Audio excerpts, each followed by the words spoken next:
Good, mother heckers.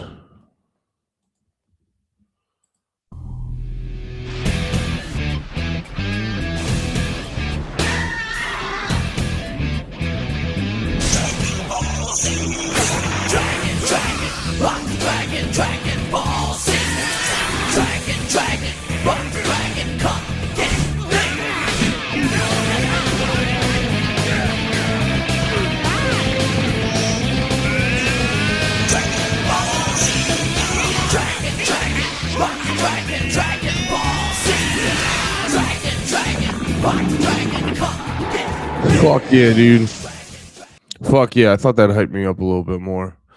Kind of goes a little nuts. Check. How we doing? Let's pop the mics up a little bit. Check. There we go. Daddy like I hear himself in the microphones. We got Dunbar.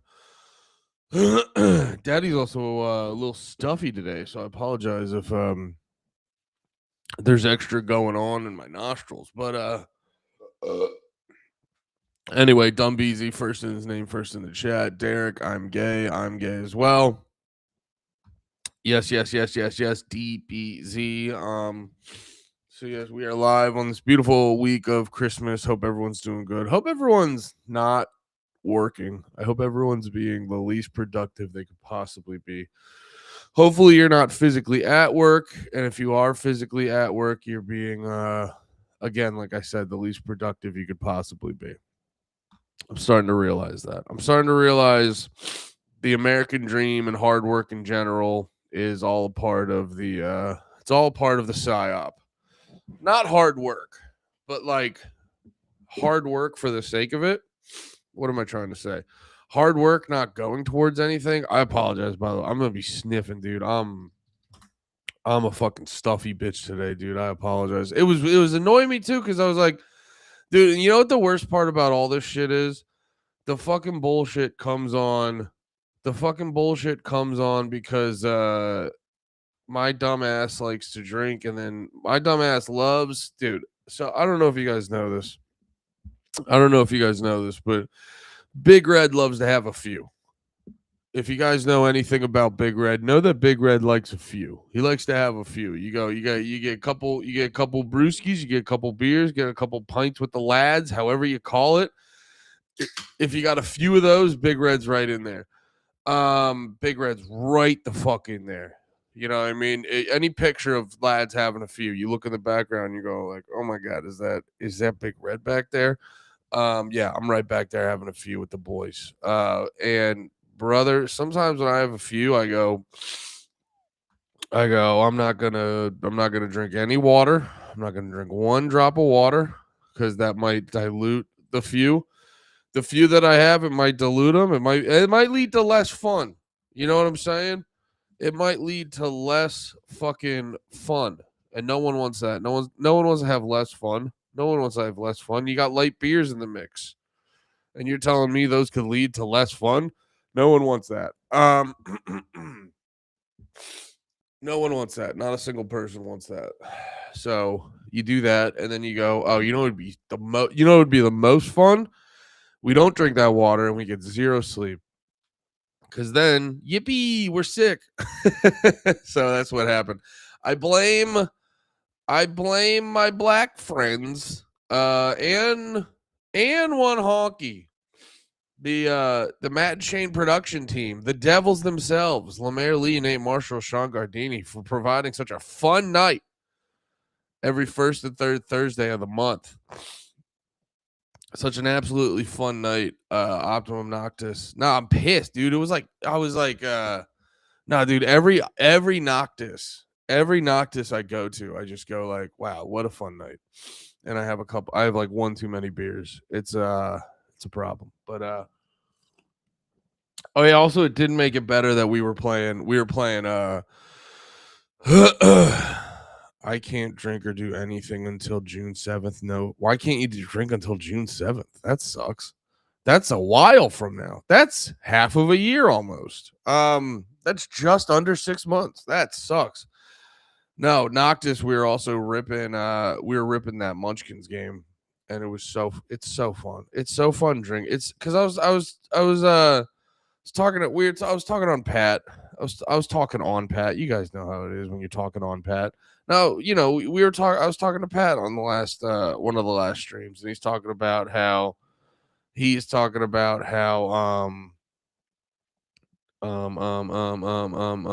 I'm scrolling through, and then it's the internet, so pornography came up. Anyway, sorry, I'm trying to multitask. Every single time I do that, it doesn't work out well. What was I saying? Oh yeah. Pat was saying about like he doesn't like when we do munchkins because we start screaming at each other and stuff like that. And I go, yeah. That's actually like why I spazzed on him during munchkins, because Pat's get a little passive aggressive, and that's like my trigger. It's just my trigger. So I turn it up to 11. And I wanted to tell him about this because I was thinking about it more, because I was like, I forgot I like slapped cards out of his hand. And I remember he was telling me about it. He's like, yeah, you called me a freezer and slapped my cards out of my hand. And like one of my responses was like, were you being a freezer though? That was just where my brain went. Not coming at Pat. That's where like my brain went. And I go, well, even if he was, you still shouldn't slap cards out of hand and yell at people. But that is where and then I started thinking about that more, and I was like, that is where my brain goes. Because truth be told, I was like, if I reacted that way, which I believe I did, if I reacted that way, it's because I thought Pat was acting below himself. You know what I mean? Doing some passive aggressive cunty shit. And I'm not calling Pat out specifically. I've literally done this to all my friends. It's because it's like it's a psychotic thing I do to people I love deeply. It's funny because I end up treating the people I love deeply worse than casual friends. I think all of us kind of do it in a weird way. It's a weird thing that happens when you get closer to someone. But yeah, no, it's like when I catch my friends acting below themselves, I like to put it, and it's like this, and I just stand there. I go, this is disgraceful. Um, and especially too if they start acting passive aggressive, I basically start to try to instigate them into acting how they want. But the problem is, a lot of my friends are an emotionless Fort Knox. Pat claims to be a sensitive little boy, which he is, but he's also locked down. And then Nate is the same way. Because me and Nate get along so well because me and Nate are the same guy, but Nate locks it. That's why Nate's obsessed with aliens, because he locks those feelings up like fucking Area 51. They're there, but they're like, oh my God, he's fucking Macho Man elbow drop, push them down. You know what I mean? And then Lemaire, there's just nothing going on up there. So he's like, so you basically, with the three of them, you get this. That was so mean. I love Lemaire. I love him so much. That was so mean. But like basically with Lemaire, Nate, and Pat, you get the same thing, just for different reasons. So it's why my strategy never works. And it's been taking me over a decade of friendship to realize is the worst strategy. And it just ends up making me look like a fool. Because I go, you're acting below yourself, which I think is I think that's a very a mature way to put it. You're acting below yourself. Be better. So, and especially too, if you mix that with like passive aggressive shit. So what I try to do is I instigate to try to pull the real self out of them. But the problem is they got their emotions so packed down on lock, and Lemaire just, Lemaire, every time you go, what are you thinking about, Lemaire? It's Steamboat Mickey. It's just Steamboat Mickey fucking. That's all that's going on up there.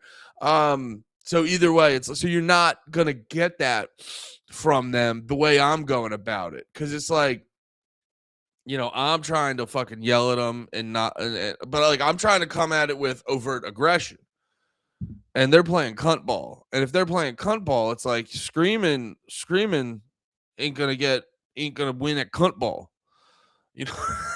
What am I talking about? But no, that's why. Again, it's not to say it's okay to call people freezes and slap cards, but I was like thinking about it more because it's like I have like I guess I haven't, because here's the like I'm a guy with an anger problem. I'm a guy with an anger problem who everyone constantly doesn't believe. I'm a guy with an anger problem who everyone who's not a very close friend of mine is genuinely perplexed when I say that. Because it's like it's not like I'm a guy who's it's not like a guy I'm not walking around angry. You know what I'm saying? Oh my god, there we go. It's the crazy white boy himself. What?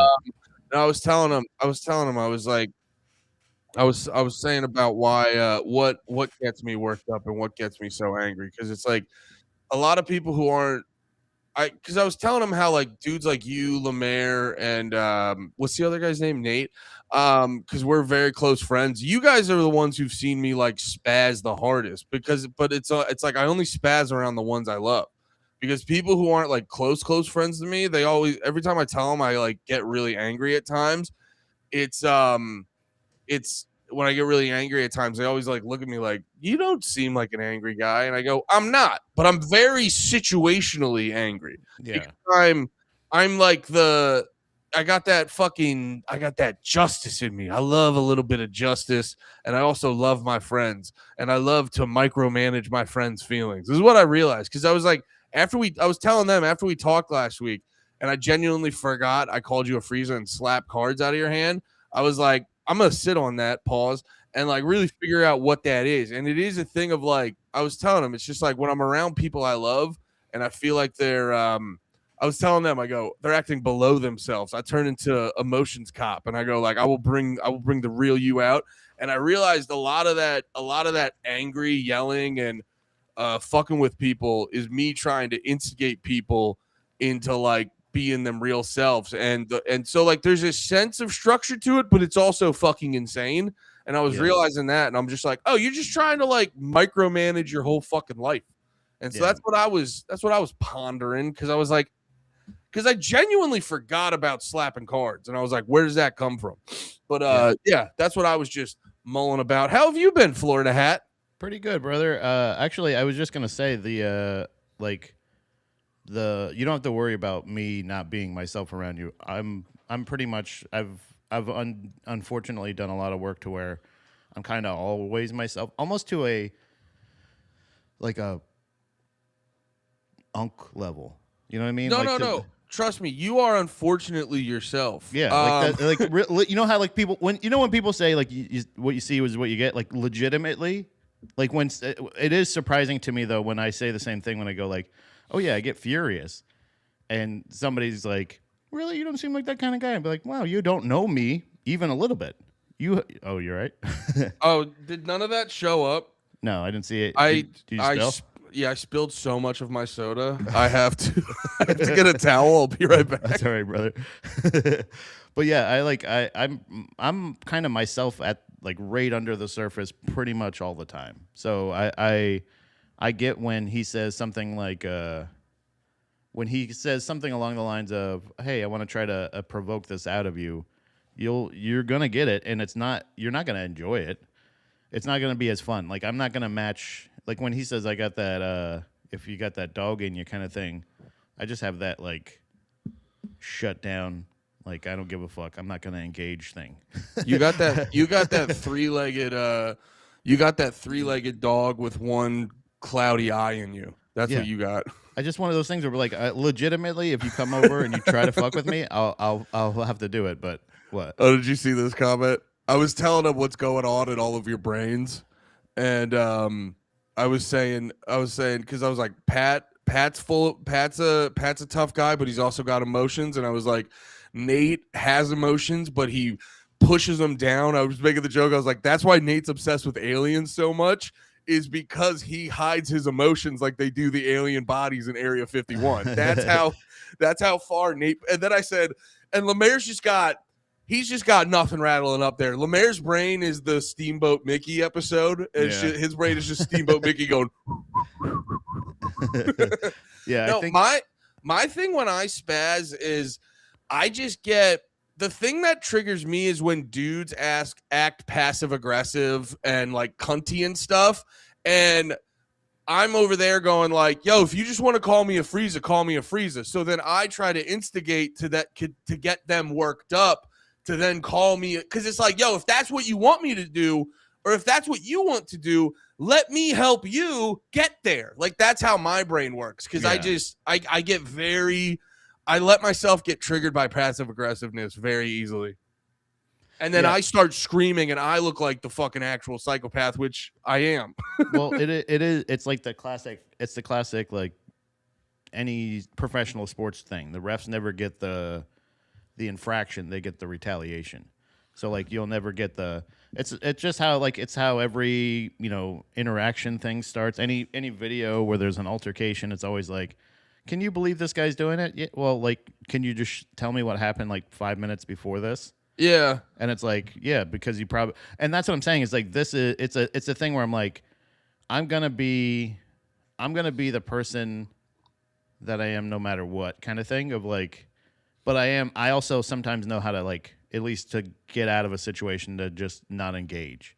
Do you know what I'm saying? Bro, I had that last night. I was working with this dude who he's a big football guy and he's a big football guy, and he was talking about Aaron Rodgers, and he's like, yeah, he's a good football player. He's just a fucking piece of shit. And I was like, why is he? And I was like, is this the like, because he's just an opinionated guy, and everyone rolls their eyes at him doing ayahuasca or whatever. Because it's like, I'm not gonna go do ayahuasca, but I'm not mad you're trying to go into the fucking jungle and do ayahuasca. And apparently, like Aaron Rodgers, I guess, when they were basically trying to force everyone to have the vaccine to play football, he lied about it. And it's like, he's just a piece of shit. He's like, he's a piece of shit for lying. He could have put a lot of people in danger. And then I was like, yeah, but then he didn't. And then a bunch of people who got like, I was like, first off, it's fucked up. First off, it's like fucked up to force people to take a vaccine or else you don't get to do this career you've worked your whole life to do. And then also to like, after everyone gets the vaccine, it's, I mean, we've learned recently that they didn't, there was like a kid who died in the test trials and stuff like that. They weren't, they were fudging the numbers. They didn't know, like, it didn't work even close to how they said it was going to work. There was people who got vaccine injured, all this other stuff. And I was just like, I was like, I guess at the time you could call, but I was like, hindsight being 2020, I was like, dude guessed right. So, but then I'm doing that all in my head. And then I go, I don't feel like getting in a fight right now. And I just go like, yeah, I don't know, man. It's complicated. And that's where I left it. And then afterwards, there was that part of me that was like, oh, you didn't fight for the right. And I go like, no, I just don't want to get in a fight right now. I don't care. That used to be society, though. That used to be how it used to. Well, because everyone wasn't so locked into their opinions. Their identity wasn't their opinions. So your identity was not your political beliefs and your sexuality and your religious beliefs. Like that's the things. Those are the three things that weren't like common, normal small talk. And it's almost now how that's how people choose their favorite artists. That's how people choose their favorite fucking like political, like anything. You go like, well, I would like him. I had to stop listening to him because of his political beliefs. And it's like, no, bro, you didn't. You literally didn't. Bro, you made that choice. And that's the thing is once you start making your decisions like that, I am a fucking nihilist. I don't give a shit. Nothing matters. I don't care. I don't give a fuck. I just, there are certain things that I can see societally, like the Rob Reiner tweet. Very, very, very, very cut and dry of like, I think pretty much most people can go like, even if Rob Reiner was the worst fucking piece of shit in the world, he just got stabbed to death by his fucking son, allegedly, maybe, whatever. But like, do you know what I mean? Like, and you're the president of the you're a world leader, brother. And like, you just have to understand that nothing matters, and you can't tie everything to anything, because like you can say like, oh yeah, I kind of align with this when it comes to that thing, but I align more like with this. Or you could just say, I personally believe this. I personally believe this. I personally believe. Oh, it happens to align with that. Wonderful. But that's not why I did it. I did it because I am an individual, and that's what you're supposed to be in America. You're allowed to free of religious persecution, political persecution, I believe was another one. But yeah. Well, no, that's why I also too. I want to, and I say this as your friend. I always want to push back on you when you say you're a nihilist because I just go like, no, because I'm reading the definition here where it says rejection of all religions. That's fair. And moral principles. And I go, no, Pat loves moral principles. You love that's why you get so mad at people. Yeah. Yeah. If I'm being honest, I don't think you're a nihilist. I think you're very cynical. I think that's the difference. What's the definition of cynical? People like Pat George. No, just believing that people are motivated purely by self-interest, distrustful of human sincerity or integrity. Nope. I don't believe that. I believe people are good. I just believe people are assholes, and I don't like assholes. That's allowed. I think you can be a nihilist and not like people, too.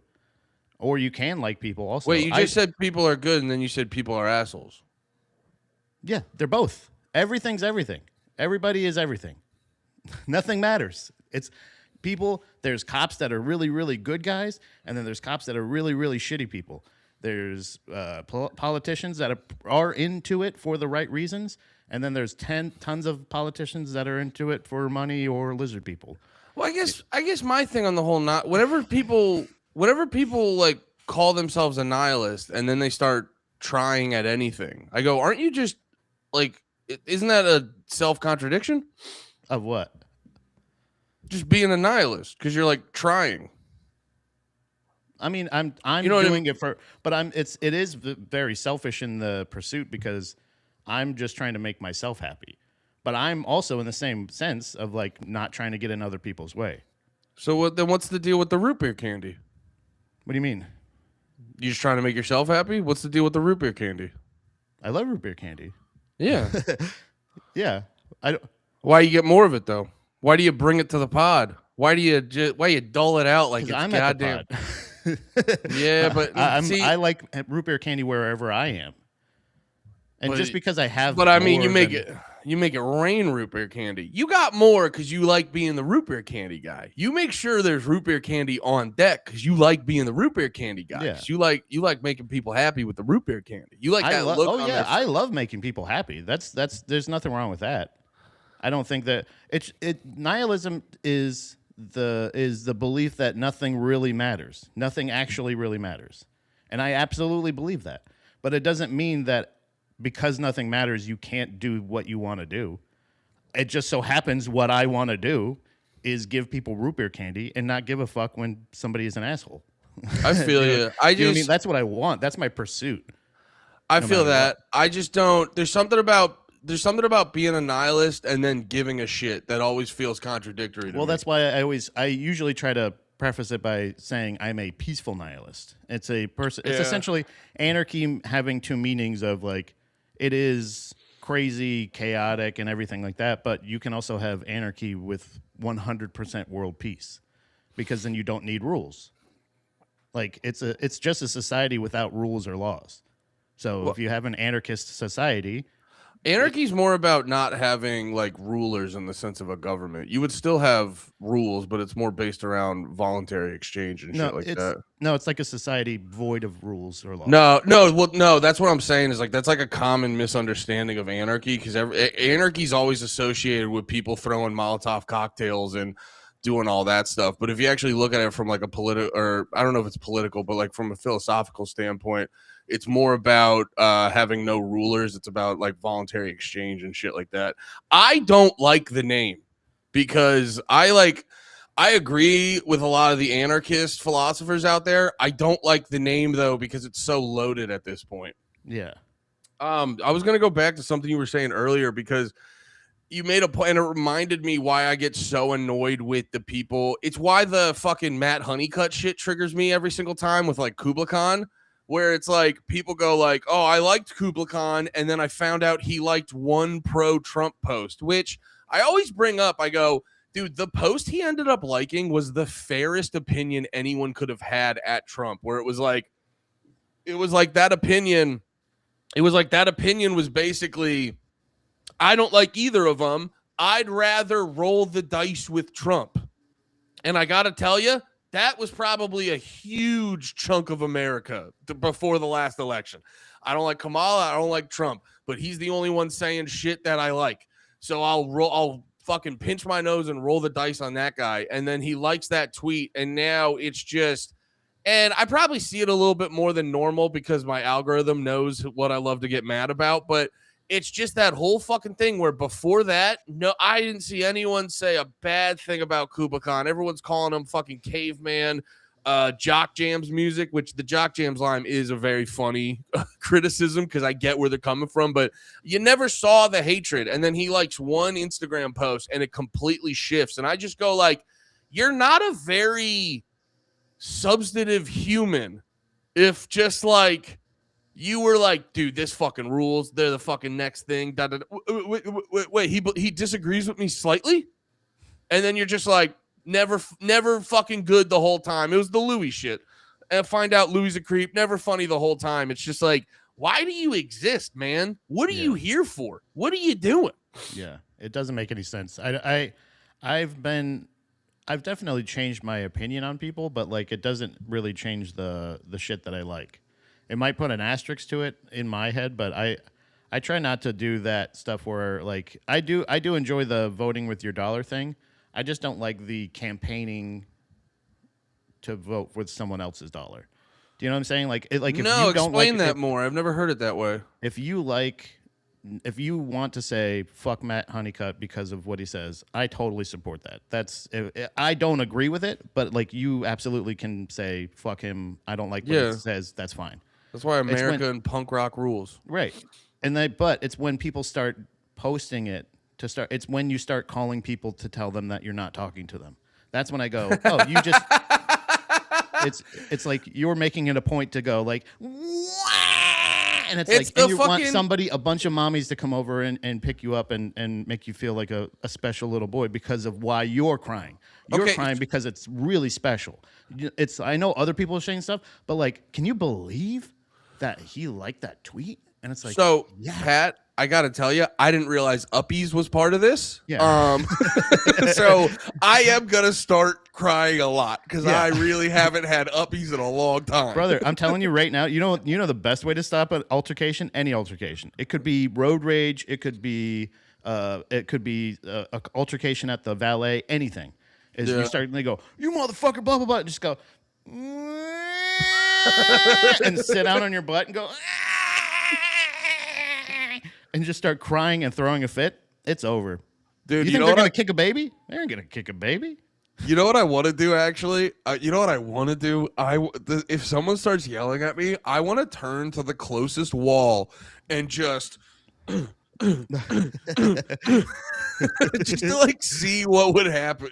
Or just reach in your pants and just start jerking off. Just go, yeah, dude, keep going. That's my other strategy. That's you know me, like I have strength. I could grab a heavy object and hurt someone, but I'm not formally trained in fighting. So if there's no heavy object to bludgeon someone, I may just start jerking off because it's like who's gonna handle that guy? Who's gonna deal with that man? The two things they hate in jiu-jitsu is when you pin them down and tickle them. Tickle them? I've heard this. It has not helped you get your black belt. I've heard this. Or you get them. They actually asked me to stop coming. So it's but no. No. I said, "Why don't you stop coming? You stop coming. You stop coming." Literally. You're all coming. You all come when I do this. Quit coming yourself. Quit coming yourself. Pat, we all hate to be technically cheating on our wives. Stop. But it's like I don't think there's a lot of things like they don't like that. They don't like when you squeeze farts out of them or anything like that. When you use a pressure to make them fart, and they just go and I go, oh, don't worry, was it the mat? Okay. Yeah, you're like, oh, you're just sitting there being like, oh, I guess we don't just develop techniques like we don't. Like I'm adding to the sport. You know how exhausting I think really what it is the fact that like I do enjoy fighting, like actually fighting, but like most people I don't think want to fight. Most people are upset about a lot of other stuff. So any of those altercations like that, especially when it's like something like, oh, can you believe this person liked this tweet? It's like that doesn't even register me. I don't even have a Twitter anymore. So like I don't give a fuck. But also, like, I do kind of like good to know. I guess if you want to vote with your dollar, that's that. But it's when you start campaigning and start saying, everybody, I'm asking you to vote against this person with your dollar. You need to stop voting for this person. And it's like, no, no, no. You can do whatever you want, but it's when you start saying that shit, that's when I'm starting going like, all right, now you're just being a dickhead. You know what I Yeah. mean? You can still do it, but it just, to me, in my eyes, you look like a dickhead when you go like, I'm not talking to you anymore. I Yeah, know. because It's that was been the 2 weeks. I thing. haven't talked to you. That was I remember you always go back to that Facebook post with the gun because it's always such a good example of people being retarded on the internet. Yeah. But weren't you saying being like, "Up, this is it, unfollow"? You're like, just unfollow, Just dude. unfollow me. That Just was the go. biggest. That was the biggest lesson. That was the biggest lesson I learned from my parents, and it's like, it's why I'm so different, but so like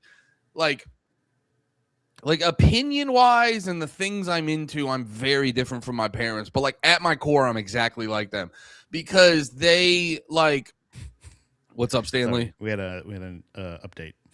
No, it's all good. I mean, dude, I was watching back. On Friday stream, and I was like, "Damn, I miss Randy. I miss Randy so much." The honky hog. Man, And Honky Hog, can Randy come to your place? Is that possible? I really would like that. I actually almost did that a couple times without the Yeah. permission, but sometimes people like when their dogs stay in their own house. Oh, you talk about libtards? Yeah. No, my parents were always like that because they never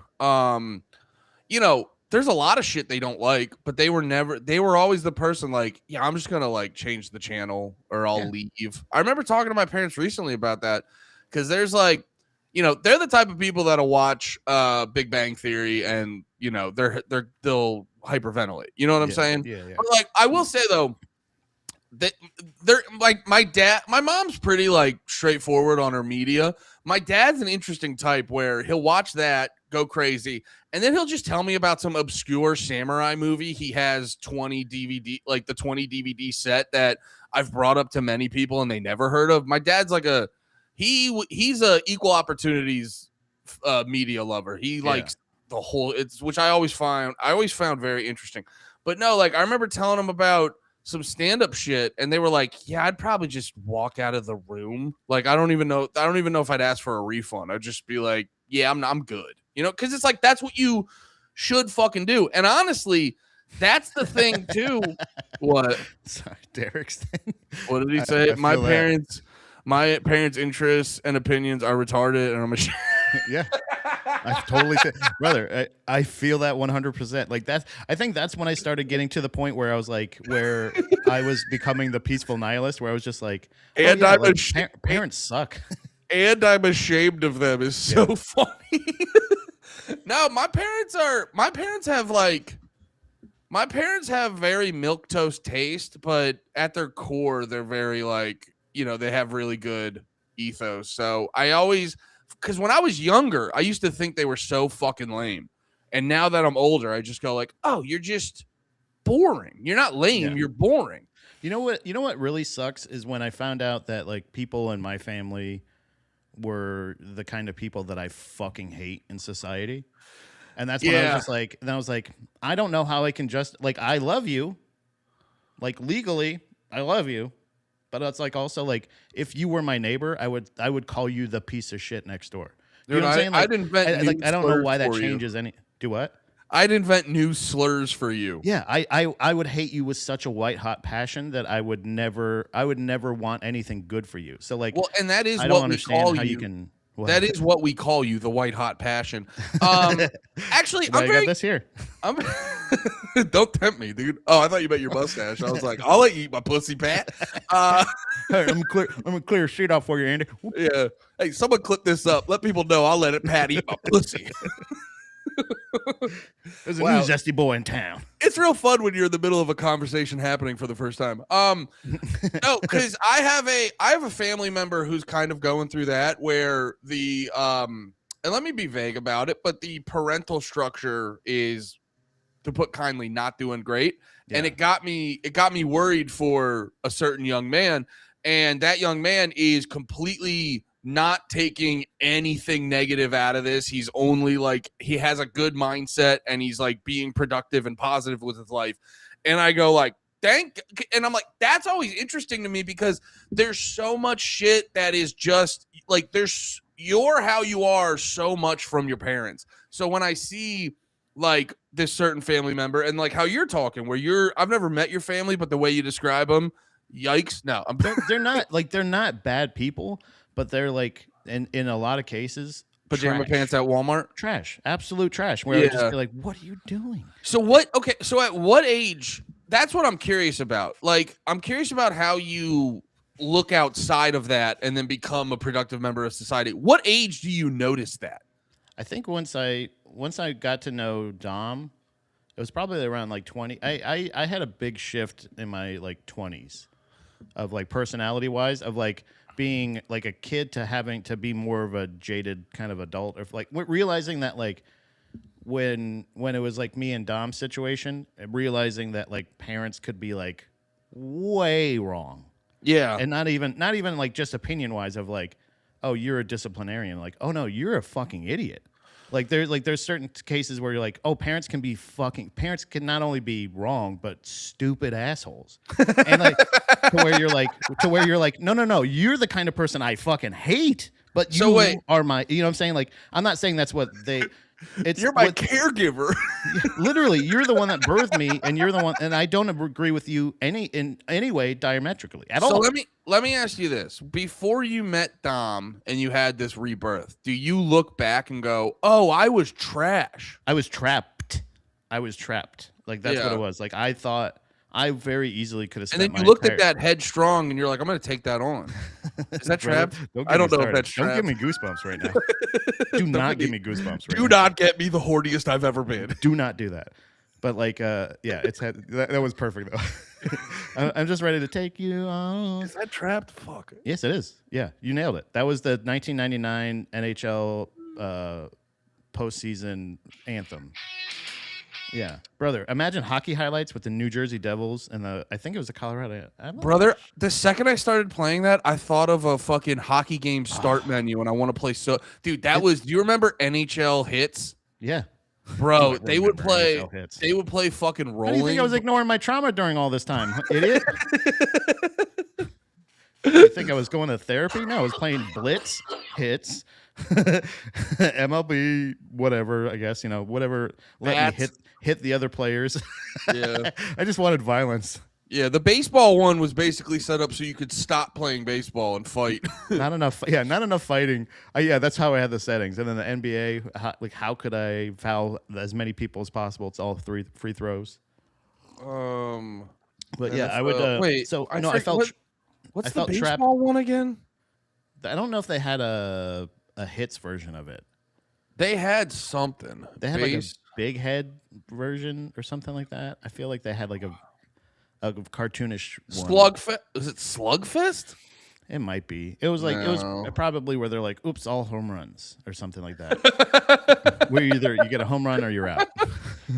God, Blitz was the greatest game ever. But anyway, okay, yes, so I felt trapped in the sense of I could have, if I didn't start realizing that like you can move, you can go other places. Like I started doing comedy because Dom looked up open mics and I was like, they have those here? How long were you hanging out with her before you did comedy? Probably like 2 years or something like that. Interesting. Okay. Because then because I was in bands and stuff like that. And then when not long before we got together, I ended up quitting bands. And then I didn't really have an artistic outlook. And I was listening to a lot of podcasts and stuff and talking about how, oh yeah, like people used to tell me like, I had like friends' parents that used to tell me, oh, you should be a stand-up comic, and I was like, oh yeah, if I want to move to fucking New York or L.A., maybe. And then when she take me to New York City. Yeah, and she was like, Sorry. she looked it up and she was like, oh yeah, there's one in fucking Tampa, and I was like, they do that here? They got those here? Well, you could talk into a microphone in Florida? And then I did. So like it was kind of like one of those things of like then I just realized like, oh, I guess that's the thing is like nobody's looking out for you. No. Like unless you have a real one like Dom who's actually going to be like, hey, you should do this. Do you know what I'm saying? Like so That's what. Well, that's what you always got to remember. No one's looking out for you, but Dom. yeah. That's you. You need a dom. Yeah. You need a No, you spouse really. or a person or a friend or something that's like that's not going to make things unbelievable. Like they're No, going to be you real really. with you in the good ways and the negative ways of like You when really it's a got to shitty find that. relationship or something. Yeah, 100%. You really got to find that in a partner where it's like they see the diamond in the fucking retarded rough. You know what I mean? Like that's who you got to grab. Yeah, and so something like that where like that was kind of me realizing like, oh, things like you can just leave. You can just go other places. Like you can travel. We did our first vacation on our own out of state. Like that was not with family or parents or anything. We just did our own thing where we booked the flight, we rented the car, we did all that stuff, and I was like, that was so easy. I was like, you can just do that. Then we started planning like, hey, I think we want to move to the Northeast. And then we're like, let's pick a place. And then we picked a place. And then we started planning and saving. And it was like, holy shit, you just do this. Like, it was like literally, it was like the dumbest, most like, it was kind of like, and then when you realize that, then you realize how to discover your own limitations and like abilities. So I kind of like learned my strengths, learn where I was able to do that. But in that process of like self-reflection and figuring out about myself, I'm also kind of going like, man, if I wasn't related to these people, I would never hang out with them.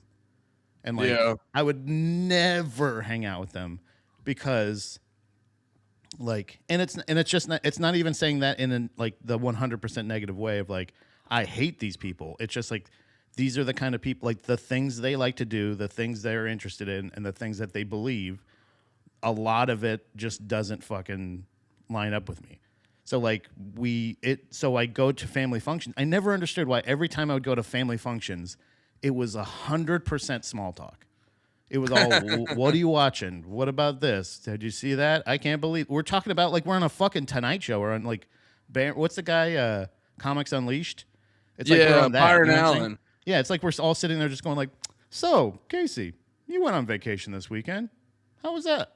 When'd you go? You went to Disney with the kids. Tell us about that. It's not like it never felt organic. Nobody was ever real with each other. I couldn't have a real fucking conversation with anybody. Then I started having like close friends for like over years, Dom included, like talking. The first 2 years we hung out, we just talked. And we just discussed and talked about life and things and what about the future? How do we feel about? Nah, shit? dude, I had a similar thing with Steph where it was just like because I was talking to my one buddy I work with at the valet stand about this where it's like I never had this overt like parental trauma from like a beating or a molestation or anything intense like that. It was always, I always joke, and I kind of hate saying this stuff publicly because it sounds like I'm shitting on my parents, and I love my parents so much and like the shit they provided me. But there were times where it felt like I was a coworker that they didn't like hate, but they weren't like they weren't going to get beers with afterwards. Right. Like that's what I felt the same from them. It wasn't just like me walking in and going like, boy, like I fucking hate these people. It was just like, it's like, why is everything okay? Were you guys? Yeah. Like, do you guys like care that I'm here? Yeah. No, I was that's what I'm saying, brother. It's like my family, our whole dynamic, our crest could just be like, oh, it's about to happen. Like no, and then literally wait for things to happen. No, and then literally like, dude, the people, because I was all like, I took that and I dude, I was telling my buddy at the Valley stand this. I had a birthday one year. It was probably like early high school where we were like keeping it super low key. They didn't have time to do anything. They did, but also too, like, I'm not a guy who's like, when I get older, I'm not a guy who's like, man, I need everyone to fucking have a big party. But it was getting down to like, well, okay, it's your birthday. What do you want for dinner? And I was like, can we do Chinese from that spot I love? And my dad goes, I'm not really feeling Chinese. And I'm like, it's my birthday. Bro, don't ask me. You know I'll eat anything. Just don't ask me. Like that's my whole thing. Is like, don't give me the option and then tell me. It's the favor thing that I was talking about the other day. Or like somebody asks you a favor, they go like, "Hey, can I have that? Do you mind if I have a piece of your pizza?" And you just go, "Actually, I was just gonna finish all this myself," and they just go, "Dickhead." Like you literally just asked me. Please don't ask me. Hey, please don't give me the option so I can. Now I'm upset on my birthday, and you just made me think. But it's my birthday. Yeah, I was and like, I wasn't thinking that before, but yeah. now I'm thinking that. But no, and then because of that, I internalized this thing where I was like I don't know. I'm trying to say I'm not like Yeah. I don't want to be a bummer because it's like I'm trying to. It's a podcast. Brother, I'm not trying to. Can I tell you right now? I'm gonna reassure you. I just want to reinforce your. That's fucked up to do. And if you're not doing it as a joke, it's hilarious as a joke. Oh, what It's my the go like, Chinese where do you want to food? eat? And you go, oh, Chinese from that place I love, and they go, nah. Pick again. No, see that would be That's funny to do as a joke, but if you literally did that, that's a shitty thing to do. Well, no, if that you don't feel also like pick up something else on your way to get Chinese, dickhead. that also too. No, that's honestly fair because like me and Steph have been there where it's like let's get some takeout, and it's like, well, what do you want? And I was like, do you want to get Mexican? She's like, we had Mexican recently. What else should we get? That's fine. Yeah. It's the context of like, Hey, it's your birthday. It's hey, your special buddy, day. it's your anywhere special you want. Nope. Anywhere you want. Also, it has to be where I want. Yeah. Say Jersey Mike's. Anyway. Has to be anywhere you want.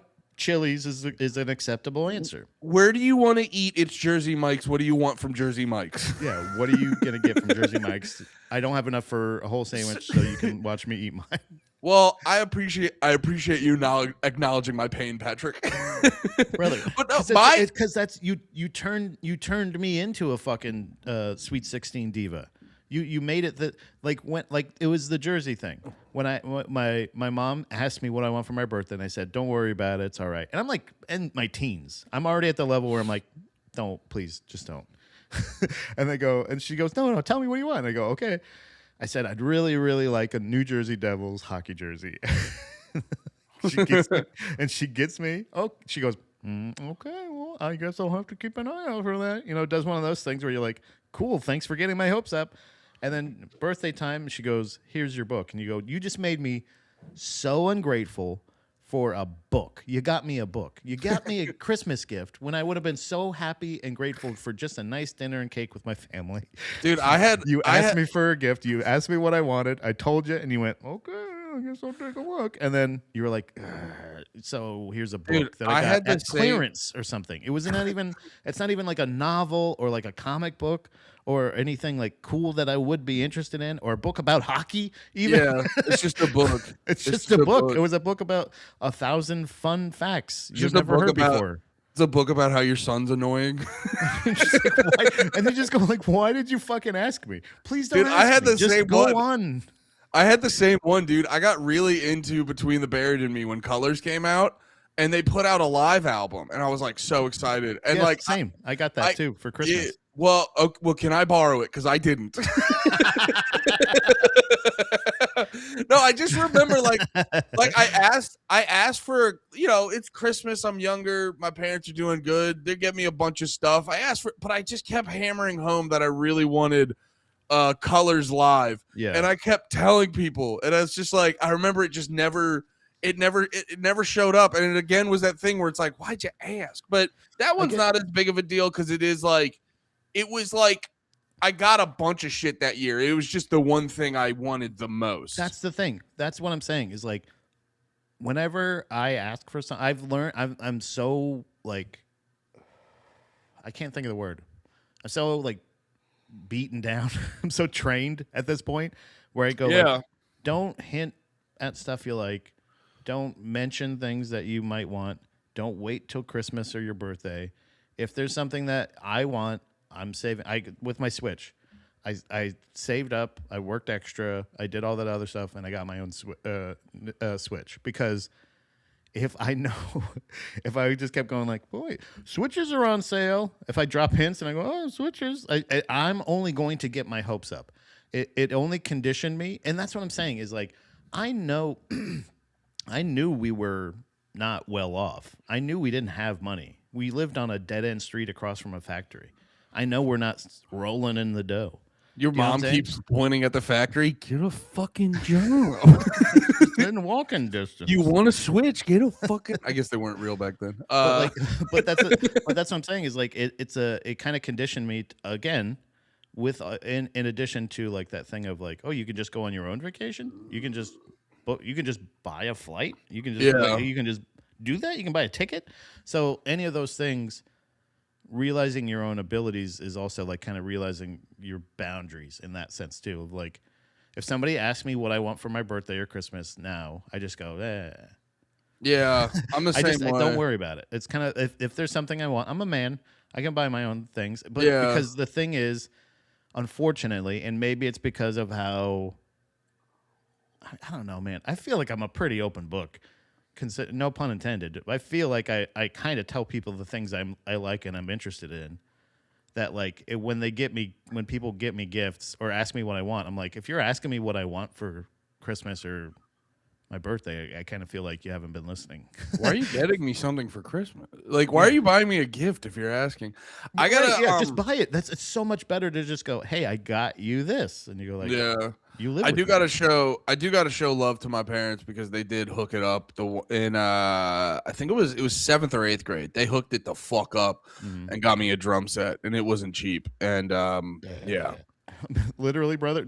I told you that, right? I've asked for 7 or 8 years. Asked, hinted, told, mentioned everything. I wanted a digital drum set or like a electric drum set, essentially. And and I remember, I've talked about this before. The year that Dom got me a PS4 for Christmas, and I was just like, because I remember I saw the big charge. I tried, obviously we share a bank account, so I saw the big charge, and I was like, oh my god. I was like, you can probably get a pretty good drum set. Maybe it was on a sale or something like that, or like that was it. So like, I saw the large thing. I go, she finally got it. She finally got the hint. Here we go. And I go, it's a PS4. That's really cool. Thank you. You know what I mean? Like, but it's like it makes me feel like a piece of shit because I get my hopes up that people listen.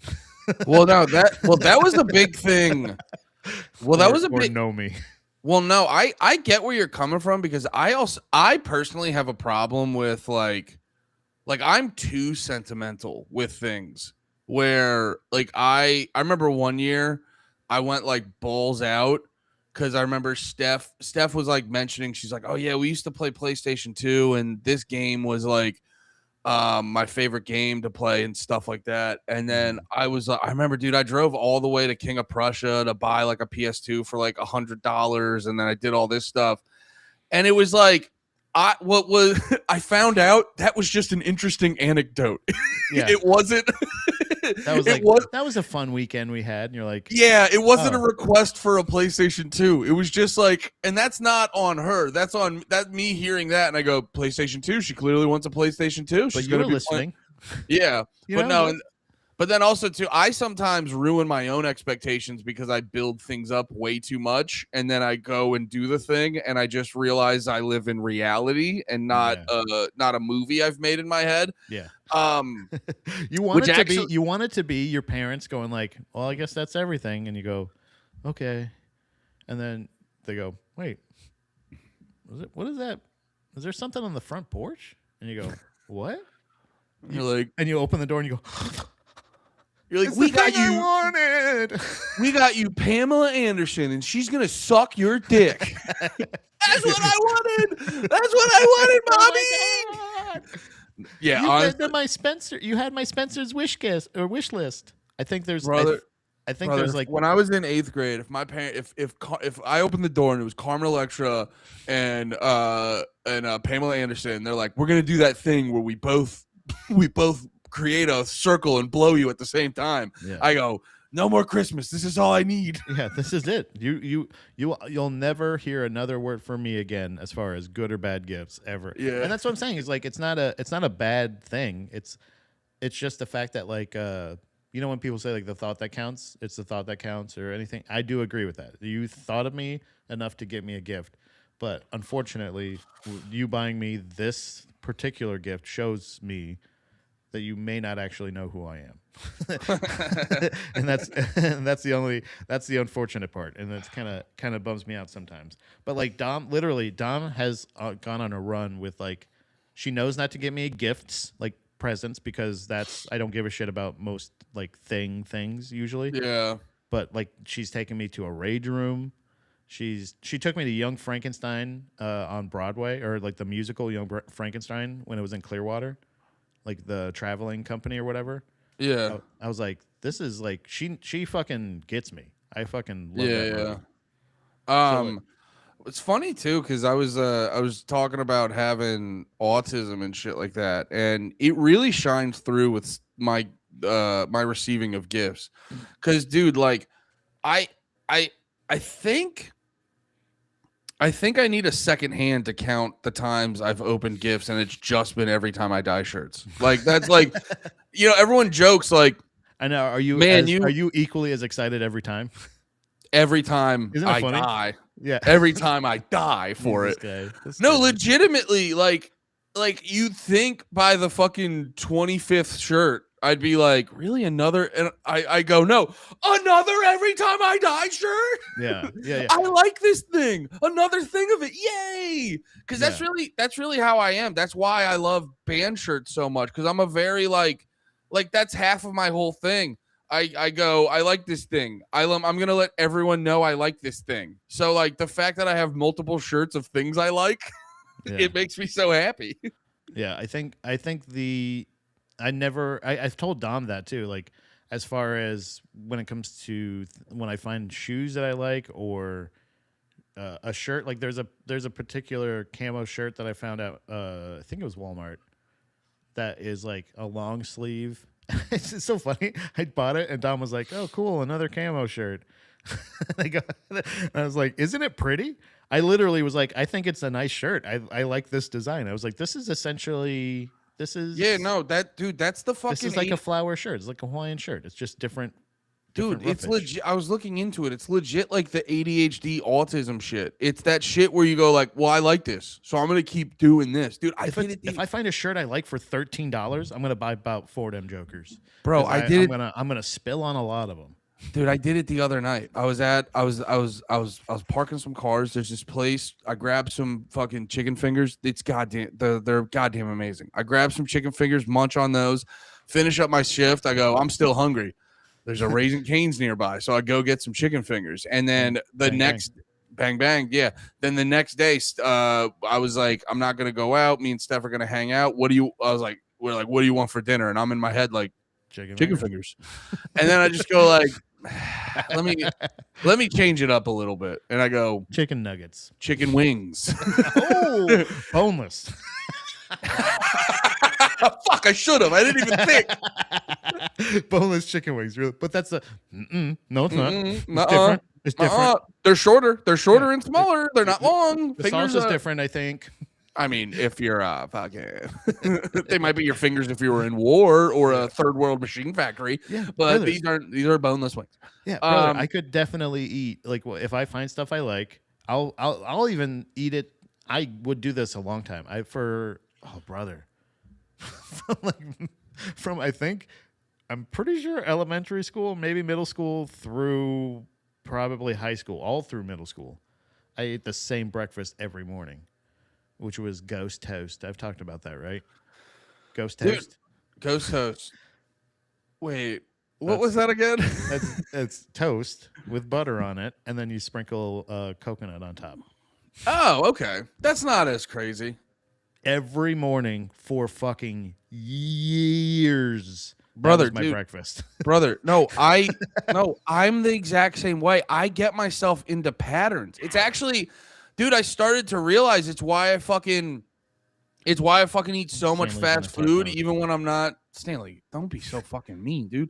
It's why I eat so fucking much fast food, even when I'm not that hungry. It's because it's like I just get myself into a pattern where I go, whether I'm leaving the creek or I'm leaving the valet stand, there's a McDonald's about 5 minutes after I leave the city, Time to get and my num-nums. I just get into a pattern. I get two, and dude, every single fucking time I get 2 double cheeseburgers, no pickles, and then I go up the highway more, and I stop at the Circle K, and I get a gigantic Diet Coke because it's like I love. Dude, it got to the point where I was like, I got into a pattern of stealing from the grocery store like that.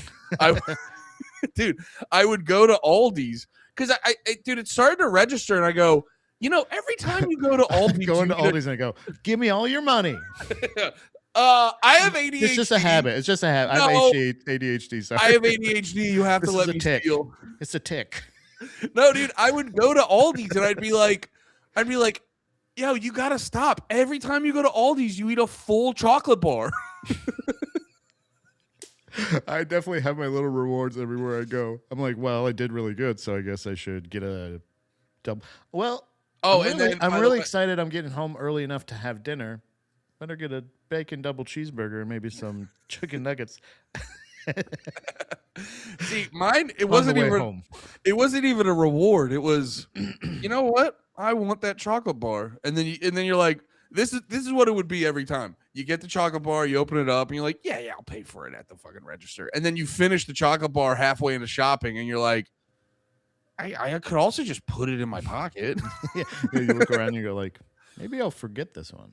Yeah, and you like look around and you're like, man, they do not have a lot of workers, and they're working hard, and they're not paying attention to me. I imagine that it's so obvious I'm stealing, and they're just like fucking fatties eating this chocolate bar, and they're just like, it's $1.50, we don't care. Yeah, we do the same thing.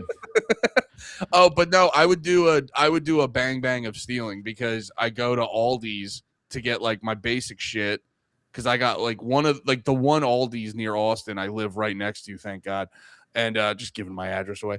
But I go to the Aldi's, I get all the like basic shit, and then the stuff they don't have that we prefer, I go to HEB, and then that is my this concludes my theft bang bang. Because HEB, you walk in, you know what they got, Pat, right when you walk in? Rotisserie chickens. And you know what's next to them? Chinese food? Chicken tenders. Oh, really? Yeah, they got tendies there. You know what? You're probably eating them all before I get there because I don't. Yeah, I house them all. And you know what? They're also really cheap. You can get a good amount of tendies there for like I'm stealing $4. really affordable stuff. Yeah, I read the price, and I eat them halfway into HEB. I finish off the tendies, and I look around and I go, God, they just leaving so many garbage cans around this HEB. Do they not know I'm stealing constantly? Yeah, I think I got greedy. Oh, I got greedy the one day and ripped the fucking orange juice, and I was like, "You gotta stop, dude! Yeah. You can't just walk into HEB and have a meal." Yeah, I mean, obviously you can. You can. There's children. Yeah. There's children and old people there. They don't care. Yeah, I think. How's it going, guys? How would you both prank a pizza delivery man? I probably wouldn't do that. Yeah. You know what I would do? He would come to the door and I'd be like, I didn't order sausage. And he'd be like, sir, this is a stuffed crust cheese pizza. Yeah. And I'd just keep yelling. I would just pin him to the ground and I would on a loop start yelling, I didn't order sausage. I didn't order sausage. And I would cut a hole in the pizza. I would fucking pull his cock out, put it through, and just jack him off and look him in the eyes and go, I didn't order sausage. I didn't order sausage. I go, you just got raped. Prank City, bitch. Biatch. Yeah, I think for me it would be a little bit more simpler than that. I think I would just go, oh, pizza delivery man. Failure. And then I'd jump out of the bushes and push you to the ground and go, I didn't order sausage. I didn't order sausage. He said, yes, you did. And he just freaks out and jerks everyone off. It's horrible. It's so horrible what he does to us. Yeah, I would. I think I definitely. I don't know if there's like a. I don't know if it's a. Not a big prank guy. I'm not a big prank guy, but I was just thinking of like the bang bang stealing and everything like that. Oh, the theft bang bang. Yeah, I never really would steal necessarily unless I was like working for the place, because then I would at least know like where the stuff was or where to hide it from or anything like that. But if I'm walking around a store, a lot of times I don't really. You know what's really funny? I don't really have that mentality, and it's not necessarily a legal thing. It's or like a religious or moral thing. But I just kind of go like I'm like I just don't think of it. I don't think of the place. There's two places I don't think of a store is like the place you eat, like you get the stuff to eat and take it Yeah, home, or a place for animals. I think it's nuts how many people have fucking animals in the place that dude. sells the food and also I that people eat in. But like it, those are my thing. I for me it's very transactional. I don't really go in there to like to chill. yeah, yeah. No, I just post up at an HEB. It's just, I mean it's smart. It's obviously that's what are they No, gonna I do? my whole thing is like it. There's like no thought that goes behind it, and I never do it at like I would never do it at like a small place. It's always like um I would do it at like a Target or a Walmart or how HEB is a huge business. It's like I just go and I go like, yeah, I want this. And I'm like, I'm not paying for it. Yeah. And then if it's just easy to take out, I just take it out. I've been like, where the fuck is it? I don't know. Dude, I just do it. I just do it when it's like in the moment. Like I'll do it at the checkout, the self checkout. Like I'm the reason stores get away with self checkout. Is it's Yeah. like it's nothing personal. It's not like there's no code of conduct or anything. You know what I mean? It actually probably goes against a lot of my political and philosophical beliefs. But it's like it's not like some code of conduct. It's just like the other day I got a 6-pack and a fucking I got a 6-pack and a 24-ounce and I scanned the 6-pack. The fucking teenager walks over, doesn't check ID or nothing, just approves it, and then they walk away. And then I just look at them and I take the 24-ounce and I just put it in the bag and nothing and I'm like, they're not gonna, and I go like, yeah, that one's free this time. Yeah. You know what I mean? It's never like high stakes. Like I remember I used to do that in high school a bunch because Yeah. I found out that the sensors at like Target and shit, they don't actually go off for a lot of things. Yeah. And I was really into, I'm a big music guy. I wanted new music and I just didn't feel like paying for it. So I would have, at my high school, if you had study hall at the end of the day and you had a driver's license, they just let you leave early if you wanted to. But I would also do like band shit after school. But I was like, I'm not sitting in study hall. So I would just like fuck around for the last 2 periods of the day. I'd go to Target, I'd steal CDs. And then eventually I got caught one time. And I was like, well, that's dumb. I'm not going to steal. It's just like, then you like, because it's like, I'm not going to do a big caper. I'm not going to do a big caper. But if you actually stealing anything of substance and then getting like in trouble, and now you're just like the loser who's banned from Target because it's like, why? You're like, well, I stole the 8th Mars Volta album. You know what I mean? Which I did. Or however many they're on. You know what I mean? You're like, that's why you got banned from the Target we're all fucking going to. Yeah. I think that's like to me it's pretty cut and dry. Like you said, like it's most of it's just not worth it. But anytime I worked at a place that I would steal from or barter with their shit, I would always try to do it fairly. I remember I told you about this like when I worked at Blockbuster, and they were like, like when when you work at a new place, especially in like a strip mall or something like that, and you're like, okay, what are the deals with the other places? Because there was a Papa John's in this complex. So yeah, we would do that at I worked at a Quiznos. We would always, it would be sick because you would eat Quiznos and then we worked right next to I almost said Stone Cold, a Cold Stone. We worked next to a Cold Stone and we would just make them sandwiches. What? Can I get some Twix in there? Give me some gummy bears. What? What? Some Oreos. Some sprinkles. Put some chocolate fudge. What? Some Oreos in that some bitch. M&M's. What? No, so we would basically make them. We also fuck the Cold Stone because we would be like, we can only give you small sandwiches. So we're literally giving them like $4 sandwiches while they're giving us like $15 things of ice cream. Yeah. So, but yeah, we would do a trade every time. I would always I would barter in like, so like when I worked at Hollywood Video, I had essentially a credit with the convenience store guy. I would get cigarettes and or any sodas that we didn't carry in at Hollywood, and we would let him borrow the screeners. Like he would come by and he would and because he would Oh, that's like early copies of current movies, right? yeah, like stuff that was coming out or Yeah. new releases that were coming out next Tuesday. Like when we would get them early, he would have like he could just basically borrow them. And we were connected in the same strip mall, and it was just kind of it was perfect because Yeah. you could it was just great. And honestly at that point, it wasn't like Hollywood wasn't dude. losing money necessarily, and he wasn't necessarily losing money either. He was just holding a credit for us, essentially letting us because we're teenagers. Nah, Getting but paychecks. We're not saving any money. I'm not thinking about it after payday week. So I'm like, I need cigarettes. I need fucking not necessarily gas. But I don't also think it ever did gas. realistically, if the teenager cashiers swapping products is what's ruining your business, it's like you're not. Especially too, you're both working at corporation. Oh no, he was the owner. That guy was the owner of that Oh, convenience store at okay. the end. Like so, it was perfect because it was you're borrowing this thing that you're essentially using our free rental. Like we get to rent these for free as much as we want. So like we're just saying like yeah, we're vouching for you to take this copy of whatever it is. But then when I started working at ours was not to cut you off. Ours was the owner was cheating on his wife, so we did whatever we wanted. Well, my thing was just essentially my thing was I don't think I realized how wrong it was. Like because then again at Hollywood I would just be like come in for a shift, grab a thing of Butterfinger bites, a fucking Diet Pepsi or something like that, and like I would have like maybe one or two drinks a shift. But that's like $4 a shift or something, whatever, $5.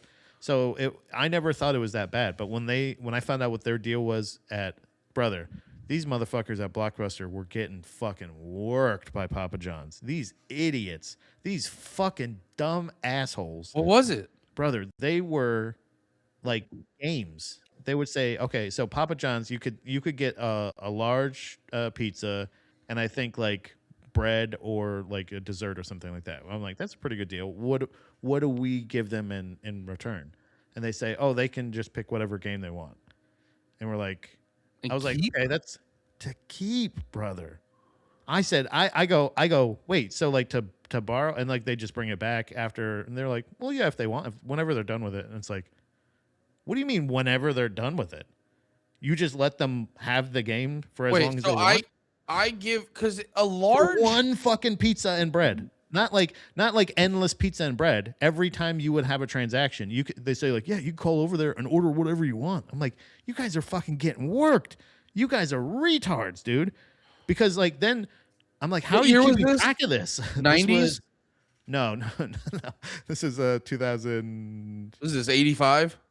Early 2000s, maybe 2008 or so. 5, 6, 7, 8. I don't know. I don't know how old I am. Nah, because I'm asking Grok how much a large pizza at Papa John's in 2008 was. Because like $60. But yeah, that's the thing. Video games have always been like $40 to $60, mostly 60. And usually these were new releases. They would do this with like even like, oh, this, how I was just saying like, oh, this movie's coming out next Tuesday. They would do that with like, oh, this game's coming out next Tuesday. I'm like, this is an Xbox 360 game, bro. Like, this is like an $80 fucking edition. Yeah, in 2008, you're getting a $20 pizza once. No, dude, you're getting a $12 to $14 pizza. That's with no bread too. That's the base level. So like if you're getting bread and maybe some toppings, it's going to be $20, $25 probably. Yeah. And you're getting a fucking you're giving them a goddamn $60 video game. And like and I think the honor system was nuts because they're like, yeah, they'll just because I said you just give it to them. They're like, I'm like, when do you get it back? Does it like a week or something? Yeah. Like, whenever they're done with it. And that was a deal anytime. So I was like, he's like, yeah, so you can call whenever you want, bro. He's like, and order anything you want. They'll just do it. And I was like, of course, because they are making a way. They are making off with this. Like they're winning. They're winning big time. I famously had a joke about it, or I still have a joke about it. But when I worked at a Subway in Florida, that's the one where I ended up meeting. Are you about to tell your famous joke? No. I was gonna tell a story about the really the little tag that I added to it. Yeah. That's the more interesting story to me. I was working there one night and this kid was wearing a fucking Tampa Bay Lightning, their first Stanley Cup championship. Okay. He had a championship hat on, like the Yeah. ones that they were wearing on the ice. And I was like, holy shit. I was like, that's a really nice hat. I was like, hey, I'll give you the sub for free for the hat. And he's like, really? And I go, yeah. Yes. Is that Yeah.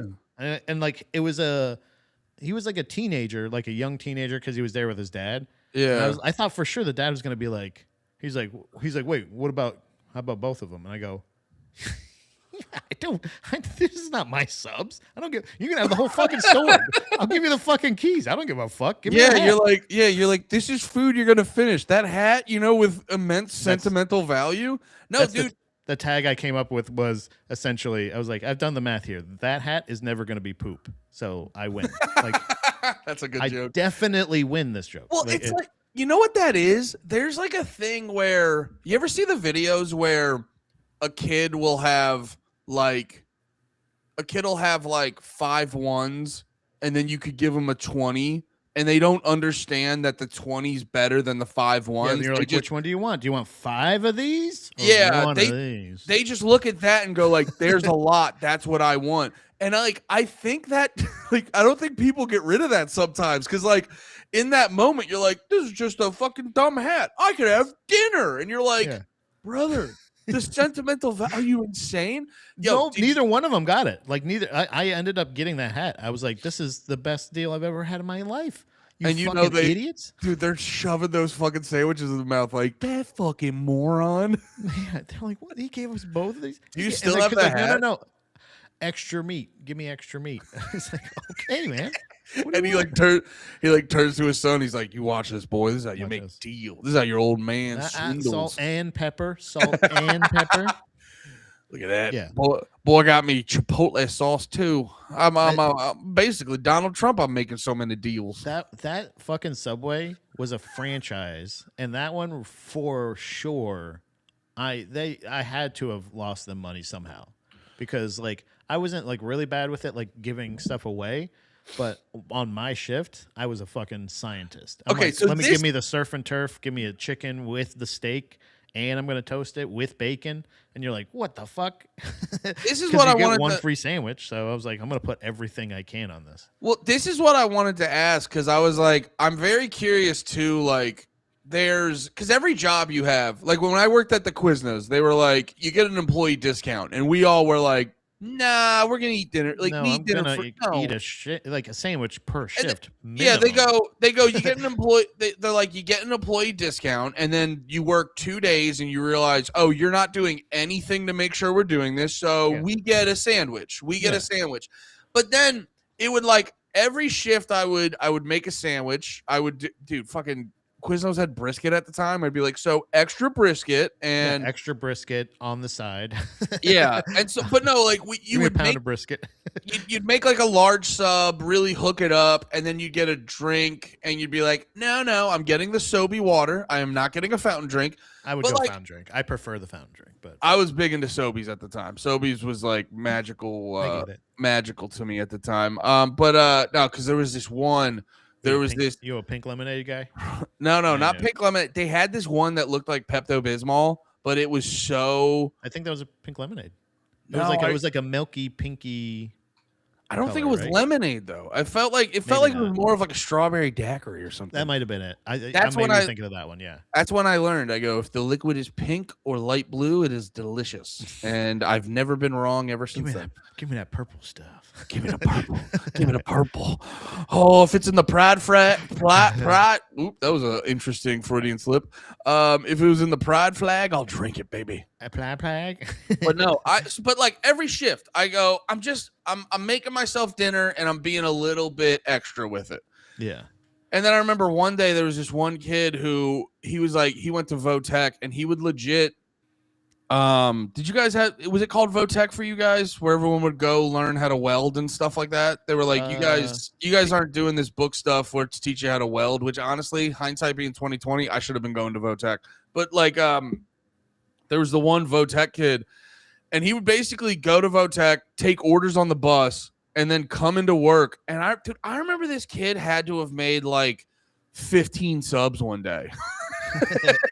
I remember being like, hey man, like you're gonna fuck this up.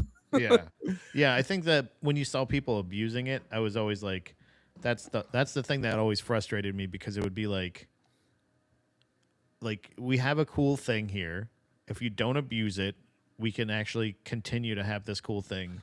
Because again, like you said, like that was a place where they're like, you get a 10% discount when you're not working, and you get a 15% discount when you are working, and you get and it's like, no, I get a meal.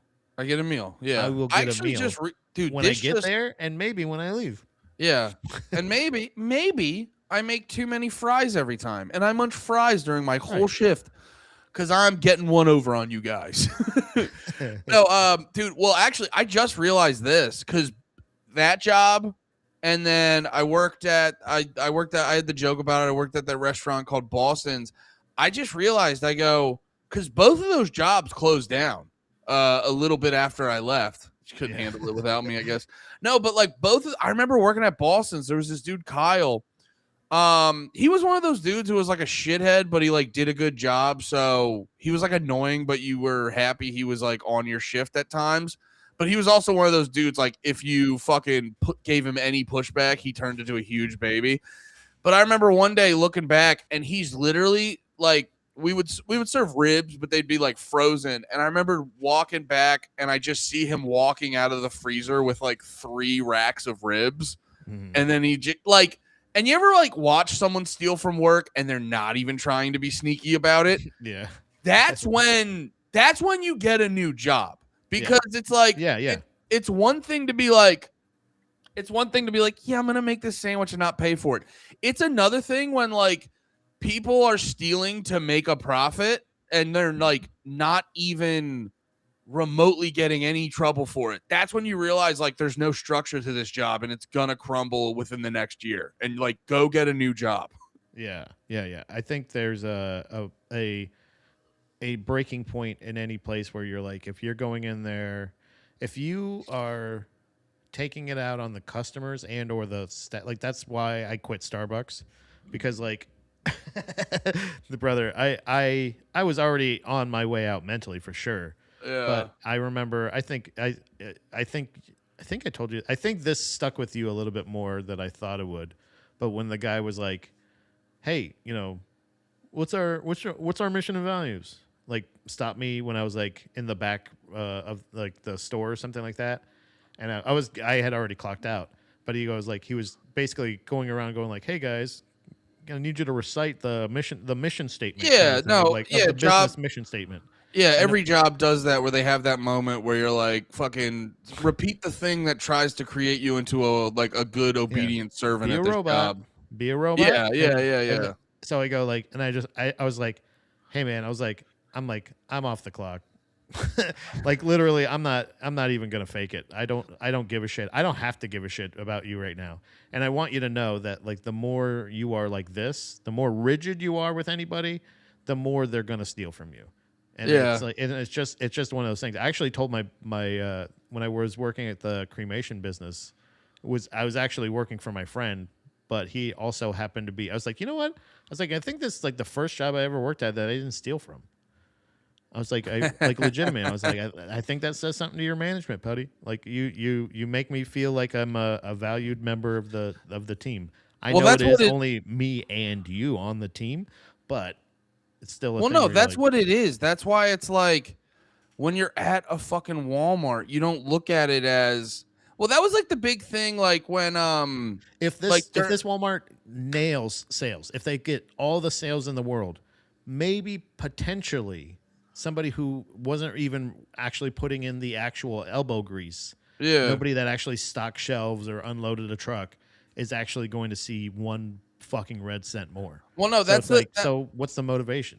Yeah, when it's a corporation, people forget that. Well, that's why the looting, like whenever they're, it was during COVID and the BLM protests and riots and stuff like that, and like the looting conversation's so interesting because everyone has that knee-jerk reaction where they're like, yeah, I don't care if a fucking Target gets robbed. But then you Yeah. remember, you're like, yeah, but if that it's, and then they go like, well, it has insurance, and you're like, yeah, but they're still going to lose money. You can't just do that all the time and not expect the Target not to leave. And now, boom, like 100 regular people just lost a job. Also, So take it's it like, from me, insurance doesn't do fucking shit. well, evil corporations probably have better insurance than you. Or They're no, out of pocket. not even about better. Yeah, not even about better. It's like it's theirs is designed to work for them. Yeah. Yeah. But also at the same time though, fuck. Well, I forgot the original point I was trying to make. I shifted into talking about looting or something like that. About But corporations. I forgot the no. It's just like thinking about with stealing from your bit. Oh, that's what it was too. When it's like, dude, if it really does, like, that's why I always enjoyed working at I've never worked for like I'm trying to think, because yeah, it was like Dorney Park, Quiznos, like, so I've never worked for like a small business, but I have worked for bigger companies at like smaller locations. Like when I worked for Whitecap, there was like maybe 10 of us there. And like my boss ended up being, it was funny. The dude who ended up being my boss was actually a guy I trained when he first got here. And he's just, he's like, that's his whole thing. He's locked into that. They eventually make him the manager of that particular building and shit like that. And it's not that he never annoyed me. Like, he actually became more of a dick when he got the job, but also being in charge, you kind of have to be more of a dick at times. So Yeah. I never took it personally, but there would be times where even when I was the most pissed about him, I was like, yeah, but that's like that's Kyle. Kyle bums me cigarettes all the time. I fuck with Kyle. Like, I don't want to fuck Kyle over. Yeah. You know what I mean? I might be mad at Whitecap, but I don't want to fuck Kyle over. And when you have more of that personal relationship, it's why, like, I don't understand why so many bosses, like, well, that's the people who get hired, or they get into middle management, are the people who drink the Kool-Aid.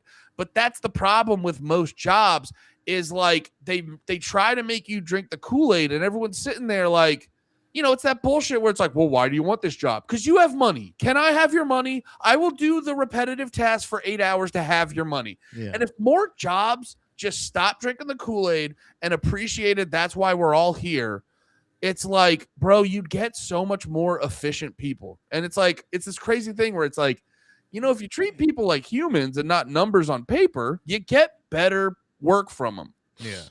Yeah. It's pretty cut and dry like that. So I think that's why when you have the nameless, faceless, when either you hate your boss or at work enough that you don't care about any retribution, or you're so jaded in the business that you don't even give a shit. You don't even see a little bit eye to eye with the company's outlook. Then you go like, okay, well then, like, quit. You got to leave. Like, that's not the job for you, and you don't have to work there. And there are companies that probably would treat you a little bit more the way you would like, or maybe That's a really maybe also good. don't look for a company to treat you nicely, because that's not Yeah. what they're here for. The companies, like Bro. the business in general of comedy is pretty cut and dry. Chicken fingers. We're back Bro. to chicken fingers. Sell them chicken fingers. If you ain't selling chicken fingers, nobody gives a fuck. You can be as funny as you want. Who gives a shit? Get Bro, butts that and shit- seats and chicken fingers on tables. Bro, that shit you were saying though, where it's like, don't expect a job to love you. Like, Yeah. that was the funniest part of the whole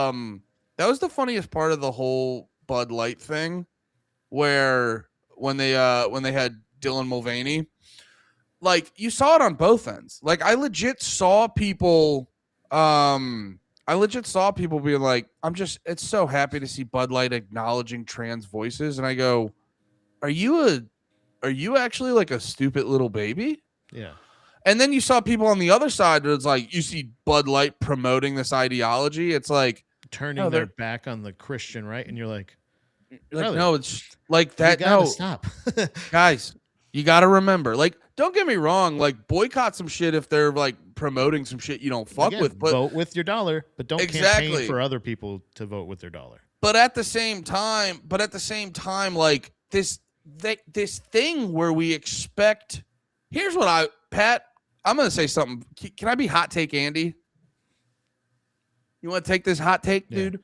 Yeah, hold on. Sorry, even the people that even the people using the leaf blowers outside are fucking. They want to hear it. Actually, are you going to be able to hear it over the leaf blower? By the way, Andy, not a fucking leaf outside. It's Texas. How could they possibly be? We've been streaming for I've been on here for an hour and a half now. I opened the window right before it got started. That's when they started leaf blowing. They have been nonstop leaf blowing around the complex, dude. And I got to tell you, when I looked out the window an hour and a half ago, there was not a goddamn leaf on the ground. What are they pushing around? Dude, I had a car come to the valet stand, and it was like, I was like, what state are we in? Because, dude, the whole front, like when we used to live in PA, under the fucking windshield wipers, it was leaves everywhere. And I'm like taking their keys, doing this, and I stop and I go, I'm in my head like, where do you live? Yeah, are you in the are you in the only tree that loses leaves this season? Because otherwise, did you drive from Pennsylvania? They're pushing the same leaf around they're walking the leaf around the complex. That's all they're doing. That's the only thing I can imagine. They're just going like, maybe they're doing keep it up. Keep it up. I was gonna say that sounds fun though. That sounds fun. Outside, but not when I'm trying to fucking record audio. You dickheads. Maybe they're doing tricks with it. I just hear like just the whole episode. I'm hearing you go like, and then I just hear, and then I just hear. Well, like, no. What? No, the leaf. Oh, sorry. No, the leaf blower was like while you. And I was trying to listen to you go. Okay, I don't like that part. No, the leaf blowing. I know. That's what I'm trying to say. Like, let me hear my boy, bro. Like, let him fucking sing. Let him squawk. I gotta hear my boy squawk. Back to my hot take. This is what I expect from a company. I expect a good product. But they lied to us about the sale. Wait, what? I'm just thinking about when they have like the rollback thing and it's like the same price the day before. And they're like, it's actually the rollback price now. And you're like, it's just you screaming outside of a Taco Bell going like, you should have more than 5 Baja Blast pies. If you're going to say it's on the menu, you should have more than 5. Drive-through. I was in the drive-through, but yeah, you're right. Same energy. But no, dude, I started to realize it where, dude, I tried doing a joke about this. I forget what the play was, but it was one year during the Macy's Day Thanksgiving Parade, and one of the floats, they were like, it was from a play that was going on, and a big thing about the play is it had like a biracial gay, like lesbian kiss. You're like, you know what I mean? And it was making me laugh too, because it's that thing where like ultra progressives try to act like they're of a higher intellect, and then when they're ripping and raving about what they love, it always goes down to, yeah, a black lady kissed a white lady. I love that. Like, and it's just always like, it's just going on about like, yeah, 2 ladies kissed each other. We're super progressive. You're like, is that? And then I'm reading all these articles about the lesbian kiss, and I'm like, I looked through a bunch of the articles, and I go, at no point I go, hey, is anyone going to say if the song's good or not? Like, is anyone going to talk about the play? Yeah. And it's just article after article after article of like, 2 chicks fucking kissed each other. Yeah. And and it's like, and you go and you're like, yeah, dude, none of this shit is ever about like, oh, it's a good, here's the thing that's enjoyable. It's always about like the extra I was going to make another point, but lesbians got me off track. But like, it goes back to, I don't want lead in the paint. I don't want fucking kids' toys to be dangerous and blah, blah, blah, blah, blah.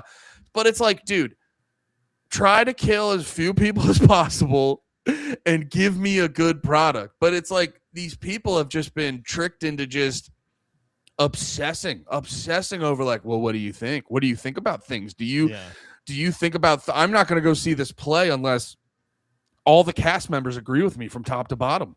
Yeah. And that's what I'm saying is like it doesn't have to not every bit of media has to line up with your political beliefs, but I also understand if that's how you ingest it. That's okay.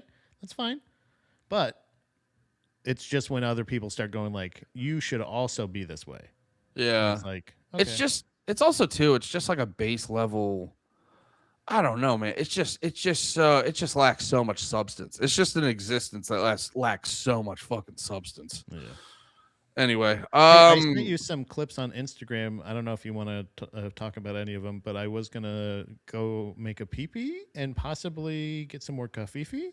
perfect. You go make a pee pee. I'm gonna go. I'll talk to the people for a minute, and then I would like to get a little bit more agua, and we can watch some clips and do the damn thing. Or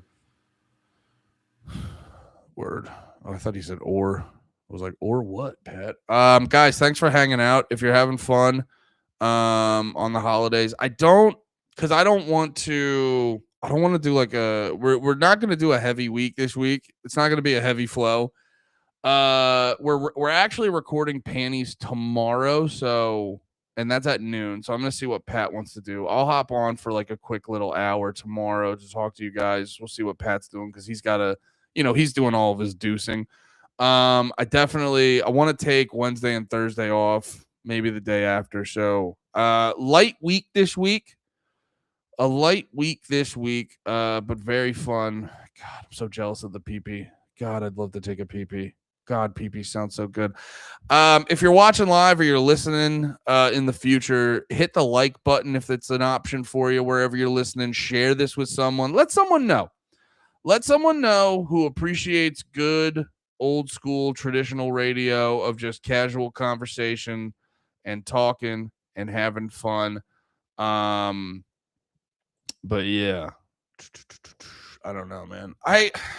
Dude, it's funny. I'm like, I go through real phases of being into shit, if that makes any sense.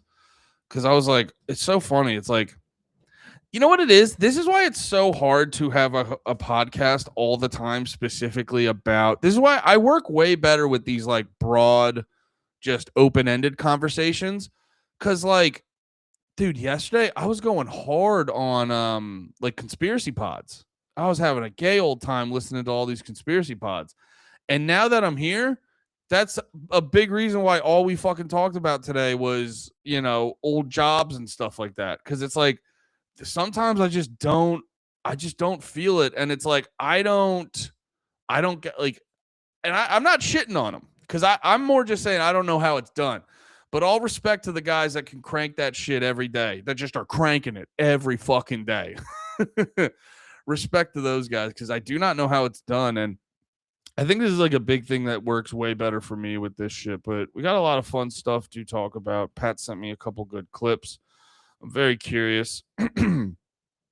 But yeah, guys, hit the thumbs up button. Show your brothers, show the boys some love here on the drag. The fucking he's pissing for a couple people. God, it's a good episode today. Some good conversations to be had. I love talking to Pat. I think we bring out the best in each other. There we go. Look at those thumbs up. Thank you, boys. I appreciate you. I know we should have talked about. See, that's the other thing too. I don't like preparing for a show. It's just not my style. I like to just consume and consume and consume, and then you hit record and you go, "What do you want to talk about?" That's what I like to do. What the fuck? YouTube sending me some fucking. Yo, YouTube is so fuck. Oh my god. Google in general, brother. I'm not gonna bore you with the details. I was trying to figure out some fucking shit. I was trying to figure out some bullshit with the AdSense for the Panties channel, and it's just been causing me so many problems and grief. It's so exhausting. It's so annoying. It's so fucking irritating. And it's and just brother, like, I'm sorry. I'll meet Google halfway. I understand the impulse. They're a gigantic corporation. They're a gigantic corporation. Oh, dude, I was just telling him. I was trying to figure out. Have you ever had to work with like Google AdSense?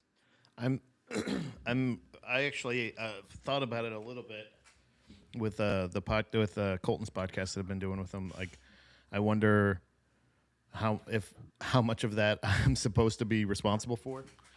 Yeah, but no. I've been But no, trying I to. have not yet. I switched. So for the longest time, I don't want to get into the details, but basically, I was switching over a bunch of stuff with the AdSense for the Panties channel. Now that we got like the LLC and we're an actual business and stuff, and brother, God forbid you don't understand what's going on, because it's like I would submit stuff and it's that response. It's like something was wrong, and you're like, what was wrong? And they Yeah. it might be this They go, or it might not be. And do you then want you us to let go, somebody know? It's like, and then you're like, well, can I talk to someone about it? And they're like, we have this article. And like, Yeah. does the article have Did it the help? answer? Yeah. Does the article have the answer? And you're like, not really. Just mention some words that you mentioned.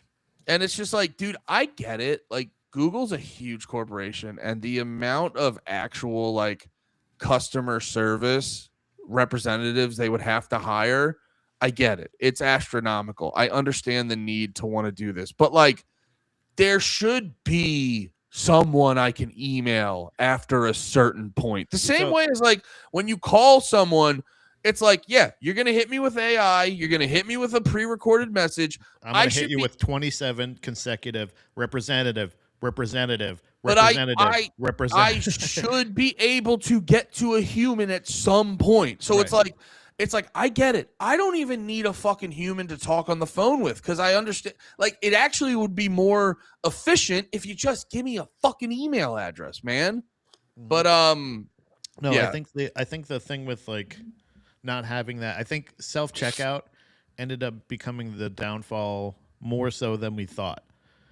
Like, most people thought like, oh, this is how we're gonna get automated workers and everything. You're like, yeah, but also I think it's gonna be the lack of customer service. There's going to be no real customer service. It's going to be your experience, but it's about customer experience, but there's going to be a desk. Usually that's the desk that has the longest line, and they put what seem to be the worst workers at those desks. Anytime you go to a customer service, you're like, why do they let you talk to people? It's crazy. I don't understand. Why are you around? Here, I'm gonna be right back. Yeah. I think the customer service thing. So like the self checkout, just it's not about the necessarily the lack of jobs for people, because for the most part people don't necessarily want to do those jobs. It's crazy. It's super fun and repetitive. It's just fucking taking things and scanning them and just moving along. It's literally just moving people along.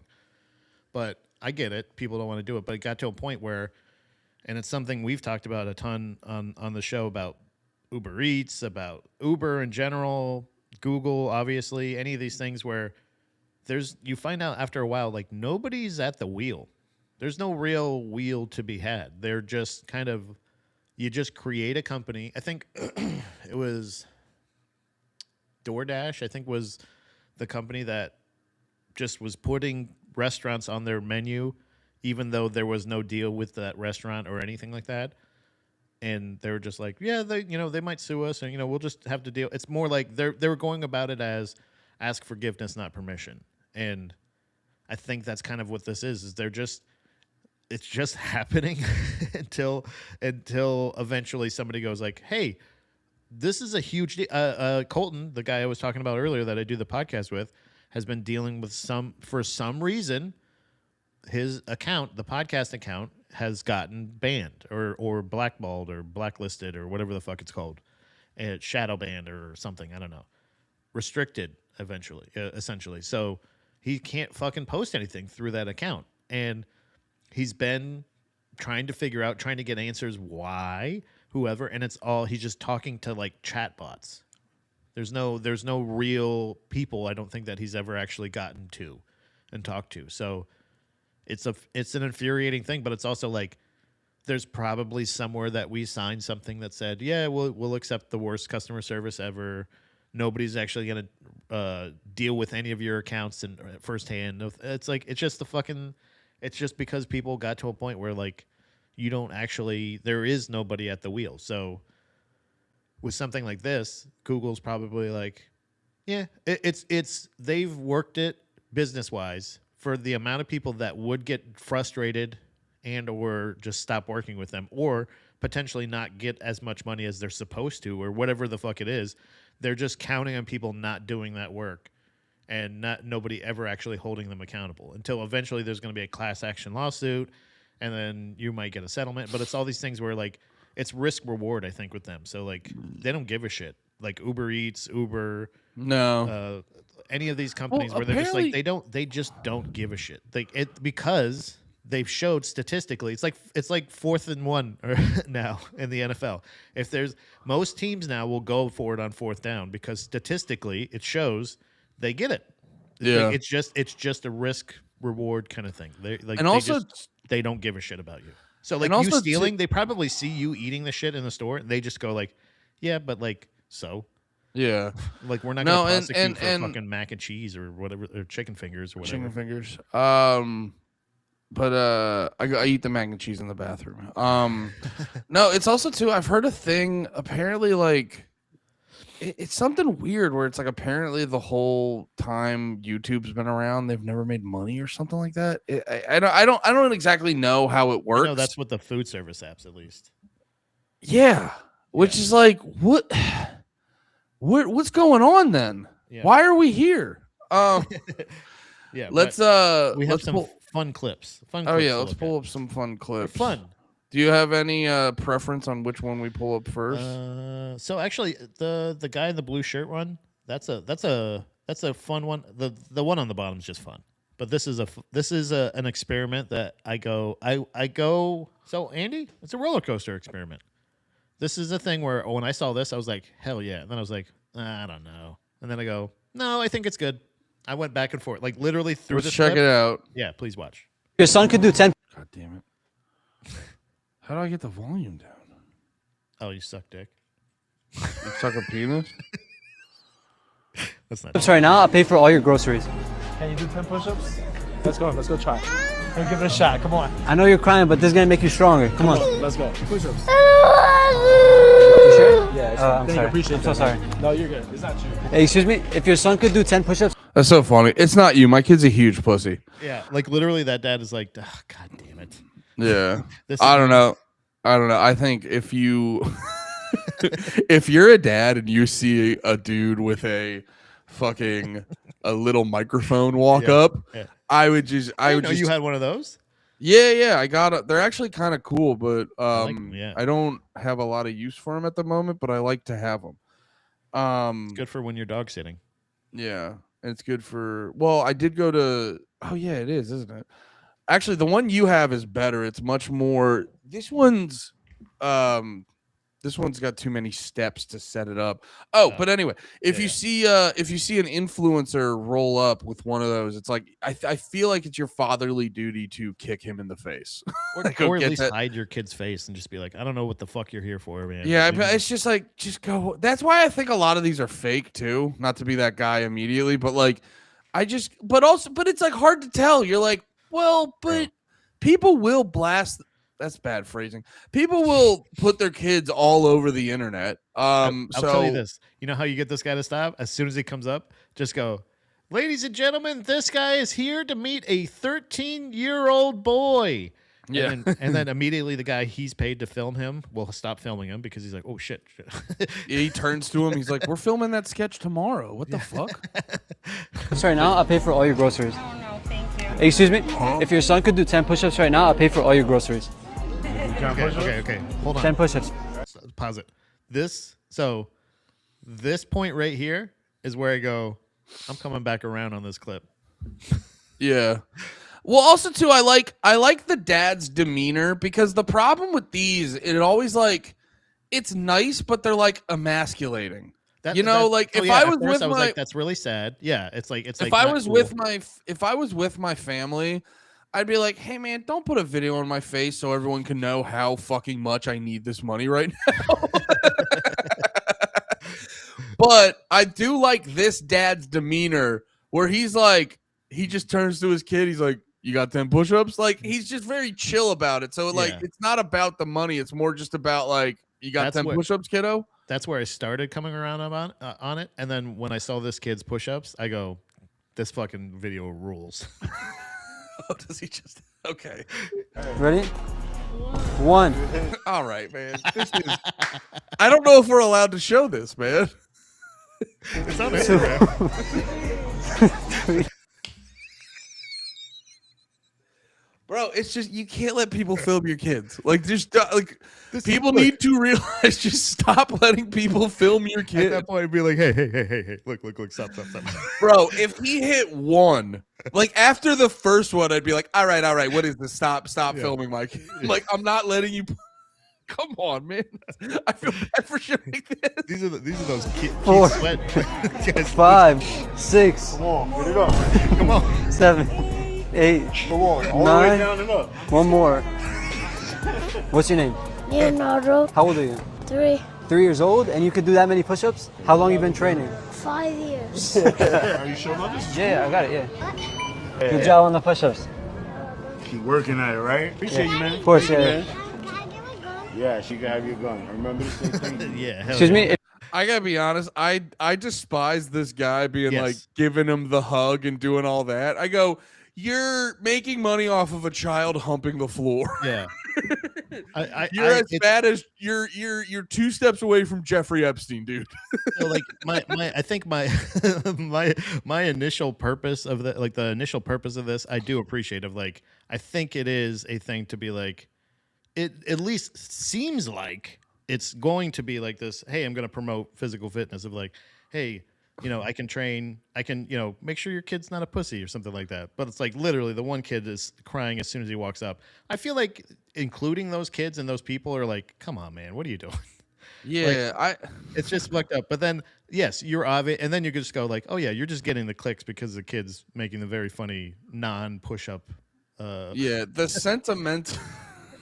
Yeah, you're just like, it's so funny. It's so funny to be like, this guy's gonna be sitting at Christmas looking at his girl, or maybe he has a family, open up gifts, and he's just like, man, thank God that 3-year-old humped the floor. Yeah, thank God I was in that Target when that 3-year-old and his parents that were like very nonchalant and said, "Look, can I film him for whatever?" They didn't know what he was doing. Do you know what I'm saying? Dude, Like, I'm telling you, after my kid does 1 hump, I'm like, I mean, I'm not even yeah, I'm not even letting the guy film him. But like, let's say after the kid humps the floor once, I might like kick his hands out and then just go like, hey, what are we doing? What are we doing? Yeah. And that's what I'm saying is like, if you have a like whatever viral moment you're trying to get or whatever, embarrassing children. This is the 2 things that I don't like. That's what I'm saying is I don't like people that go like, we're going to, it turns into, I think, a inadvertent funniest home video thing when the kid starts humping, where it's just one of those things of like, oh, that was definitely not the intended purposes, but it's like his confidence of like, yeah, bro, 10, you want 10? Let me pop off 10. All right, here we go. I don't even need to stretch. Hold on. And then he does those and you're like, okay, it's ridiculous. You get the clip, whatever, blah, blah, blah. But it's also like, it's not a matter of like, I don't like when you prank kids. When like I think it was like Jimmy Kimmel did that thing where he was like, act like you ate your kid's candy or something. I don't know if he invented that or if he just Yo, I kind of hated those. No, they're awful. That's what I'm saying. Yeah. It's like the start of this is like one of those things where you're like, stop fucking making fun of the kids. And then this kid is just like, I know I feel like he's gonna be a cool kid. He's gonna be a cool kid. Yeah, dude, that kid is unbothered. Do you know what I'm saying? Yeah, exactly. It's like one of those things of like the one kid crumbling, going like, well, like he might have already been having a fit, but it's also like him going like, it's kind of like, oh boy, you're like, do you see, brother, dude? Oh my God, I think I sent you one. Dude, there's like this meme going around, or not a meme, but there's this new template where they show a video of a kid just being an immediate pussy, and it says like, The You said- Dagestan. 2 to 3 years, Yeah. Dagestan now. And I was like, yeah, I sent you one where this dad, I don't know what the fuck it was, by the way, but it was like it had the energy of a foam pit, but it was like one big, which the Oh yes, yeah, I remember that. Yeah, I and know. he, Yeah, it looked and the like kid's it, just going. well, the kid fucks up immediately, and he just starts to go like, ah! And I saw that, and I go, yeah, man, 2-3 years, Dagestan. Like, I'm not even Yeah. shitting on, I'm not shitting on him because he's a kid. Like, I've been there, brother. I get it, but I also should have been sent 2 to 3 years to Dagestan. Oh yeah, that Dagestan that would have helped me a lot. And that's what I mean. Is like the a first lot of kid, us need to go to Dagestan for 2 to 3 years. the first kid. I go like, oh yeah, 2-3 years Dagestan. I get this. Like I'm on board. And then that last kid, I was like, yeah, fuck this fucking guy. Like let's go, kid. Get some free groceries for your family. And he's just like, I think I misread it the first time I saw it. Because I thought the end part when he was like, "Can I get that too?" And he's like he was adding stuff after. We're like, "Okay, you were gonna get all our groceries. Can I get that? Can I get that?" Like after the deal was done, I was like, He just turns fuck to this the guy. He just turns to the guy. He's like, "I got 5 more. Give me some Pokemon cards, bitch." yeah. Like let me get some candy for my sister or something like that. Like it's just the thing where you're like, this kid is that kid ruled. But ultimately, I want to say I don't support this guy or what he's doing, even though. Yeah, he did at least expose that one kid of like, that guy is going to be like, yeah, 2-3 years Dagestan. You got 2-3 years Dagestan. That dude, honestly, we need something like that. For there are certain kids where it's like, because I think the thing would be boot camp back in the day, but I go, nah, boot camp. I feel like 2-3 years Dagestan. A lot of kids need that right now. Yeah. So and then that bottom clip that I sent you. Oh yeah, this one is all about government involvement in sports. I saw that Trump, as much as I hate him, he has I'm not about to compliment him. He has the ability to constantly be the most unique person in history. He looks crazy right now, by the way. Yeah. Like the But color yeah, of him. Oh yeah, dude.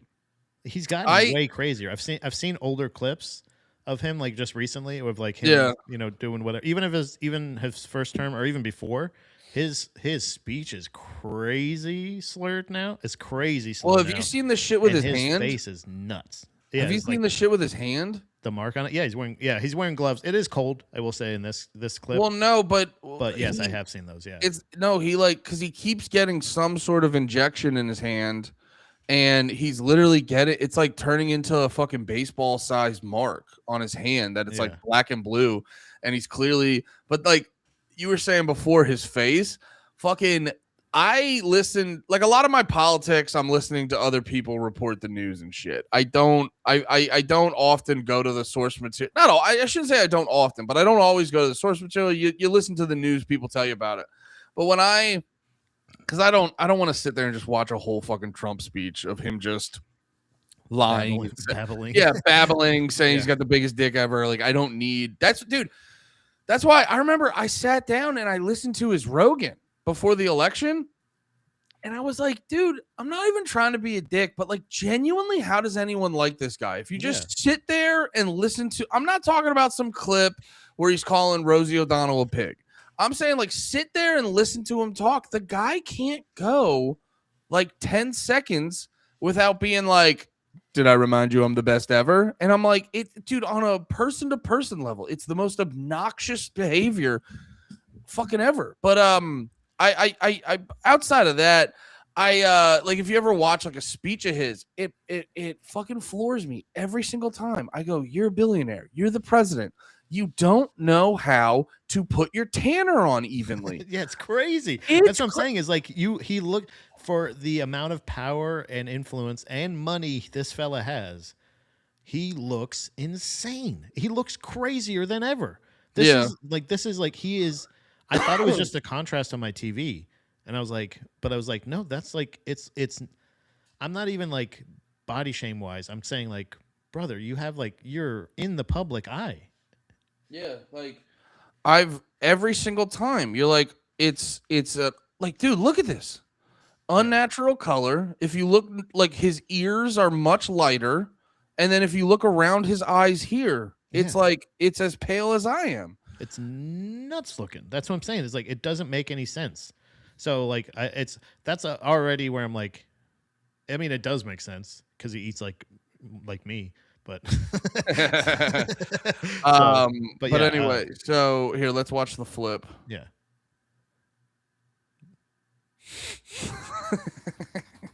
He releases the coin like a dove. he has the coin flat in his gloved hand, and he just goes. Yeah, it's just like, and I'm the guy who controls the nukes. I don't. You're like, what are we doing? What are we doing, man? I hate it here. For the amount of shit that people talked about, like feeble ass Biden and shit like that, I totally get it. He was fucking crazy. Like, but look at that. Fuck. Every time Trump does something, a coin flip. But it's like the thing is like every time he does it, it like boggles the mind. It's not just that he does it. Like it's one thing, I'm gonna drink my water like him.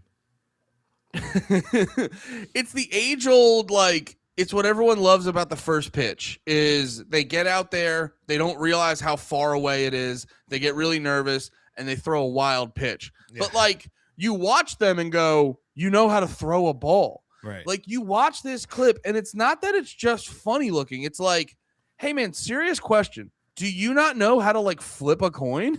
That's what I'm saying. Is like it doesn't make sense that he would not have at least he found a way to embarrass himself with a coin flip. Like I think that's the best point. Like you're saying, even if you don't know how to do it, you know what it looks like. Like even if you do this and it doesn't flip perfectly or gets wonky or something like that, this is still the right movement. You know the movement. Well, you know what it's never been like this. You know what this reminds me of? And I hate to play another podcast on our podcast, but have you ever seen the clip from Are You Garbage where Kevin can't wink? Oh yeah. No, I don't think so. But I know of people that can't wink. Yeah, like he said he can't whistle either. No, and he says it right there. Like, it's so bad, you're like, oh, you have to be fucking with us. Right.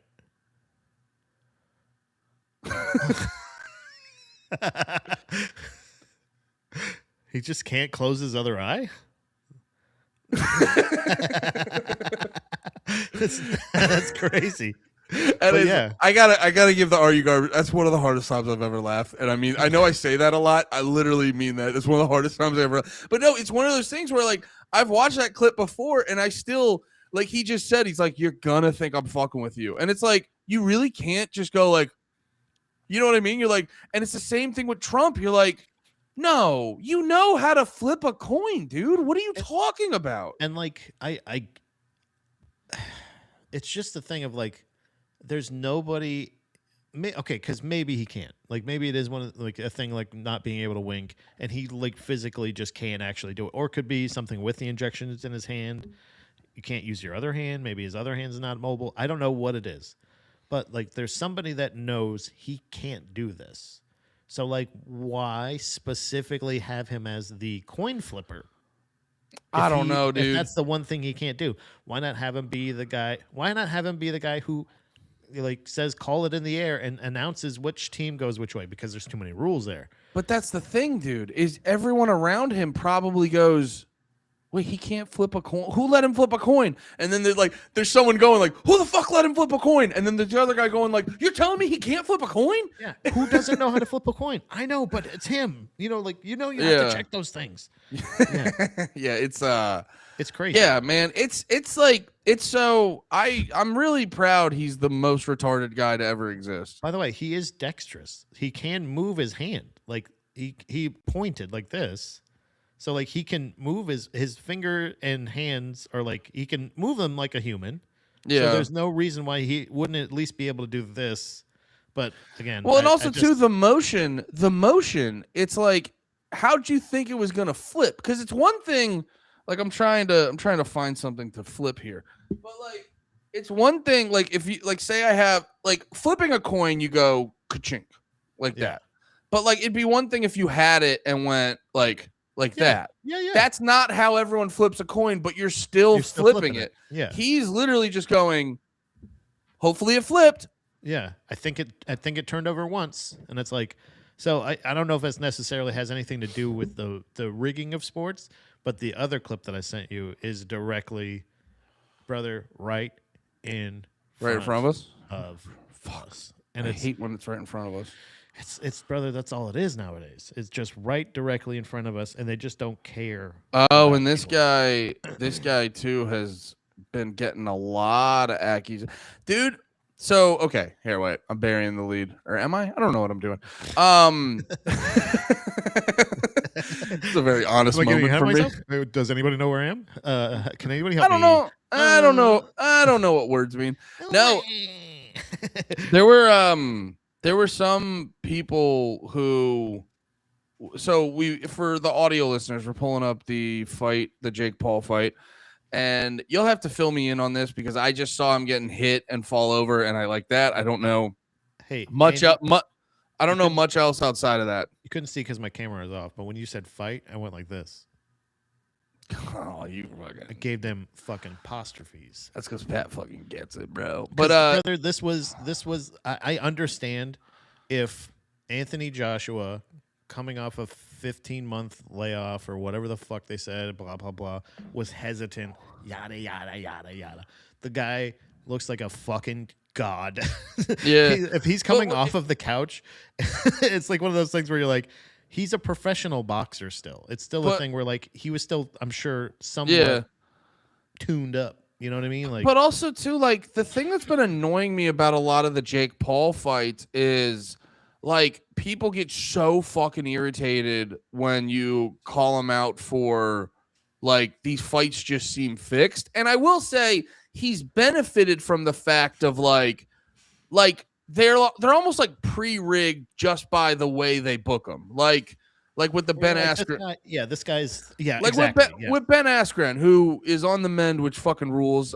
He has the worst hands ever, and like ever. Only person worse than Ronda Rousey hands wise. Yeah, and so like that one, but even that one, you're like, you couldn't get it together to beat Jake Paul. It's they all Or at least even not get knocked out. Like that's the thing. You couldn't just not get knocked out, and then you see the hit, and you're like, Jake Paul is not.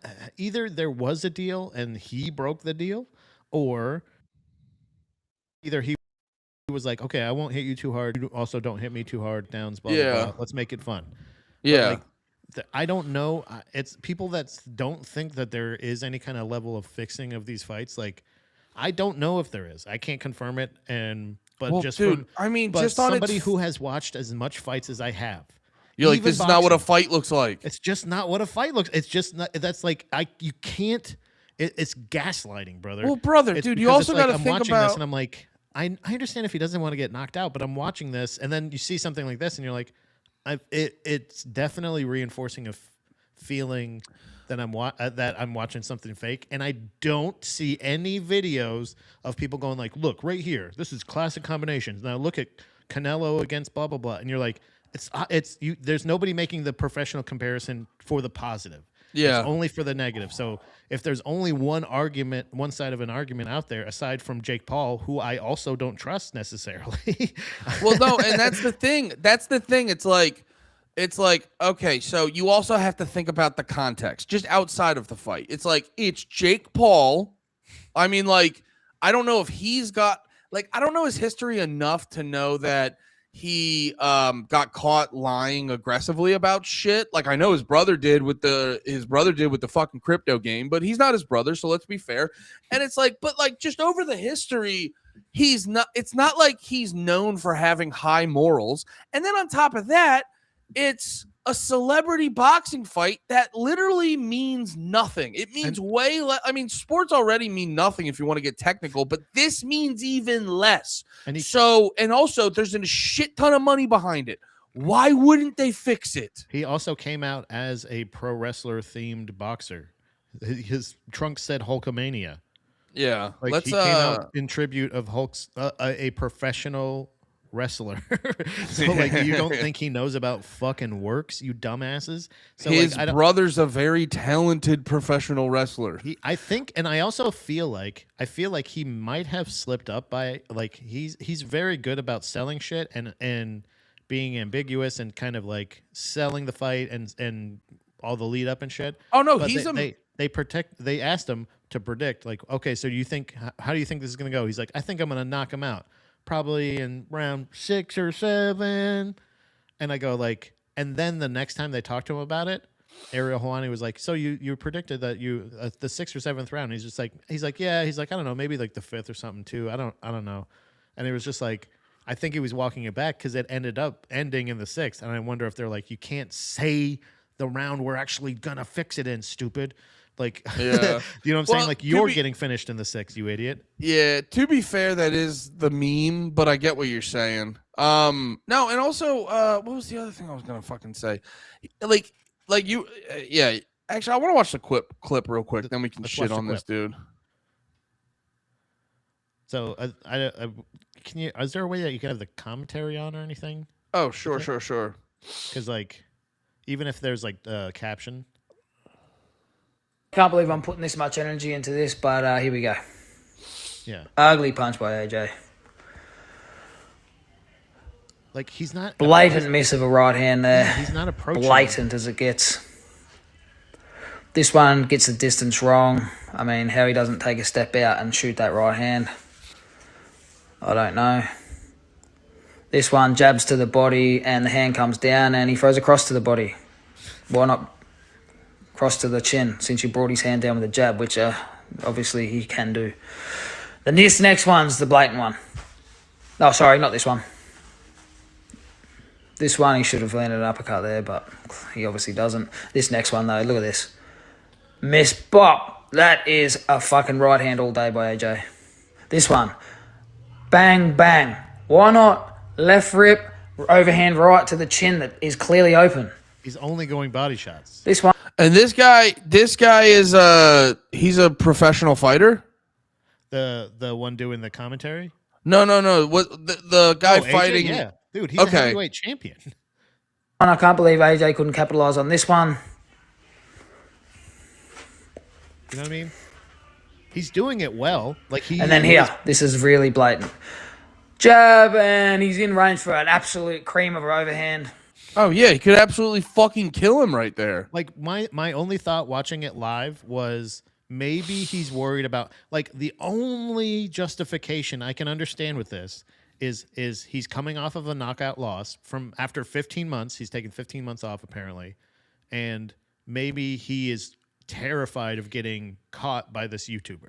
That's totally understandable, right? Yeah. But you can see leading up until this part, maybe even you could say you can sell it. Like, this is what I'm saying is, like, this is the best. This is one of the best. If this is a work, this is one of the best works I've seen, because you can still sell it as, well, he's hitting him to the body so he can get him in the later rounds. He's tiring him out and he's hitting him to the body, which fatigues him, gets him to drop his hands, and it gets him tired so he can't move as much. So then he corners him and then eventually knocks him out. I think He did knock him out, right? It was a TKO. He broke his jaw apparently in 2 places. But but the thing that they're not showing in this is only the boxing technique that they're showing. Yeah. It's also how many times that he went in to engage and Jake Paul dropped to his knees and fucking grabbed him like he was gonna take him down. He essentially, when he would come in, he would shoot wrestling takedowns, it looked like. And it was like, and to a point where the announcer, and I love Mauro Ranallo. He is somebody who's come from Bellator. He's worked for other MMA organizations. He's done lots of boxing, obviously. Yeah, he was in WWE, wrestling right? for a little bit. Yeah. Yeah. Brother, he goes, but he's like, this is not what these fans have paid for. This is malarkey or something like that. He said something crazy like that. And it was just like, because the fans are booing. And even the ref is like, hey guys, like, can we fucking fight, please? Like, even if this is a fixed fight, I think Anthony Joshua, if this was, and I'm only speculating, this is purely speculation, he is holding up his side of the bargain beautifully because he is pulling these punches as the best he can. And Jake Paul is avoiding engagement to a level that was like, if I saw it in an MMA fight, people would be booing. But like, it's crazy. So let me give my my theory on it. And this is I don't even know if this is true. This is just my theory. If it's like if I could be this is my benefit of the doubt theory. Is I'm almost wondering because it's not like a real, it's like this doesn't go on anyone's record or It anything like does. that. I'm pretty Oh, sure it does? Yeah, yeah. It's Oh. an I believe it's an exhibition fight, but it's still. Does this count as a professional fight though? I believe so. It has to be. It was sanctioned and everything. Because like what I'm wondering is like I wonder if these boxers almost if there's like a like they go in there and realize he's not a real fighter and they don't and they're also like he's paying me a bajillion dollars Yeah. and it's like I know I'm gonna kill him. Why don't I kill him in the nicest way possible? Right. And or maybe they're like, hey, can we just make it look as competitive as possible? And he's just like, Yeah, well, and- there's probably another thing too where it's just like hey man, hey, we can't keep this going if you kill him in the first round. right. Yeah. So like you have to go like, and even still, I do respect Anthony Joshua afterwards going like, he's like, I should have done it sooner. I should have, he said, I am a little disappointed. I wish I would have I would have fucked him up earlier, blah, blah, blah. But he's like, even still, he's like, my hat's off to him. He's tough. He didn't say he was good. And that's the thing. He wasn't, he's like, he was a lot crazier. Like, I think what it is like something like this, again, you can justify each one of them a little bit. Yeah. You know what I mean? Like with this, like I would be terrified because he's kind of getting down. It looks like he's rearing up for a counter. So like, obviously, Anthony Joshua doesn't want to leave himself susceptible and get fucking clipped by this fucking guy. Yeah. Because then he's not going to be humble in fucking victory. He's going to talk shit like crazy. Yeah. I beat this fucking heavyweight guy that outweighed me by 30 pounds. The fight was going to be a spectacle anyway, but even as far as spectacle-wise, if it was fixed, if it was anything, even if it was a real fight, I'll say this, even if I have no idea the legitimacy of this, but even if that was supposed to be a real fight, it did not look like a real fight I've ever seen in my life. Yeah, dude. Best case scenario, what's his name? Anthony Joshua. Yeah. Best case scenario, he's pulling punches because he feels bad. Because it's I like think he that's broke what it his is, yeah. fucking jaw. And I think that's what it was. He was like, okay, so he's like, oh, this guy isn't that good. or maybe I really do think it was like a methodical thing of like, I'm going to drag him into the deep water. This is how boxers beat people. Like if somebody was like, I've won 13 street fights or whatever, and they're like, all right, well, throw some gloves on, let's go into the fight. They'll go like, oh shit. They avoid the power at the beginning, and then they just try to get him, tired and Yeah. fatigued, and have him drop his hands, and then I think that's what it is at the end. Everybody's memeing that part where Anthony Joshua was like, Yeah. you know what I mean? Like, because he's like, I get to do it. I'm the guy that gets to actually fucking, because he's the guy that's like, Tommy Fury was the last like actual, I believe, amateur boxer that he fought, and that guy beat him, but he beat him in a decision, and everybody was like, God, this fucking boxer couldn't fucking beat him. So like this being a heavyweight boxer. Also, Anderson Silva won this weekend too. Shout out to him. I got to watch Shout out that. to Anderson Silva. No, I always wonder if there's like, how like if you get fight of the night or whatever, you get a bonus. I almost wonder if there's a don't embarrass Jake Paul clause. Yeah. Where it's like, probably. you get an extra mil if you don't make him look like a bitch. And I like, think that's what it was. Yeah. Because if you like the real value on these fights is not, well, I just want to see if Jake Paul has it. The value is, I want to see him get his fucking ass knocked out. And excuse me. Like that's where the value is created in these fights, because it's purely based off like everyone hates Jake Paul so much. They just want to see his ass get fucking rocked. Yeah. And if you don't rock his ass, no one gets that payoff. So you can then book another fight. Eventually, if he keeps losing, people aren't going to be as excited. But like, as long as he doesn't get embarrassed, this guy can keep booking fights, and people are going to watch him. The thing that pissed me off was like that. I think it was him that fought like Anderson Silva. It wasn't like that was happening, because I was like, I'm pretty sure you're right, because watching Anderson Silva now, I think he's 50 years old. Yeah. He just fucking knocked the shit out of Tyron Woodley, who took the fight on short notice. but was another fighter who, like, as MMA wise, I would have liked to see that. Tony Ferguson's having a whole second coming in fucking boxing and shit like that. Like, Oh, really? it's been a really cool thing to see, like, combat sports have that rebirth. Also, there's been a lot more grappling things going too. I think with the fandom kind of like splitting up and like realizing there's different things spectacle wise, at least the other fights that he's having on his cards usually are legitimate great fights. It just happens to be like the thing at the end where he's like, I'm gonna wrestle a bear, and you're just like, Yeah. and you're like, I mean, I'm already here. No, I wanted to watch the Tyron Woodley Anderson Silva thing, so I'll just stick around. The ladies boxing match was pretty cool because that actually was I think this is going to be a pretty historic one because for some reason, I guess the ladies boxing rounds they have less rounds and less time per round. So these two ladies were like, no, we want to specifically one of the ladies had to relinquish one of her championships in order to fight under men's regulations, essentially to where it was 3-minute rounds at 12 3-minute rounds. And they fucking fought out to a decision. It was a great fight, and it's like how long are the ladies' rounds normally? 2 minutes apparently. Okay, so But weird. Doesn't make any sense. Give them another minute. And also they did just as fine as they would have. Like they beat the shit out of each other. It was boxing where they take a horrendous amount of damage to their head, and at the end of it they just go, that one won. Whatever, it doesn't matter. It's all fixed. So that's why, like, you don't see a lot of knockouts in boxing, and that's why I think the thing you're talking about is right because Anderson Silva fought Jake Paul and didn't knock him out, and actually got knocked down by him, I think, at least once. And it was a thing where you're like, there's probably some kind of because every other fight, Anderson Silva has been knocking people the fuck out. He is that guy.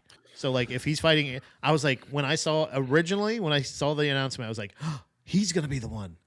And they're like, no, he's above 50. Yeah. He's going to be one of the people that he gets embarrassed by, and he's going to go, I just beat a legend. It's like, yeah, well, that's the problem. It's like there's too much money in it. It can't, like, I hate it. There's too much money. It can't not be a little fixed to some degree. Yeah. You know, it's like you said, to keep the longevity of it. Yeah. Well, also too, like, like there's also people also got to think about it because, you know, I'm very aware of this stuff because of how into conspiracies I am. But, like, you got to remember, there's also things that, like, there's also shit that happens, like, that no one overtly says. Yeah. You just catch the vibe where it's like, you know, it's like when, like in government, they try to do campaign finance reforms and they'll be like, well, you can't send the candidate directly. And they're like, okay, we'll just hire Obama to talk for 40 minutes and we'll pay him $500,000. Yeah. You know what I mean? And it's like, it's this thing. And, you know, they don't even have to, you know, okay. Like, I think it was at JP Morgan. It was like, they didn't even have to directly tell Obama certain things. They were like, don't worry, we'll give you guidance on who to put in your cabinet.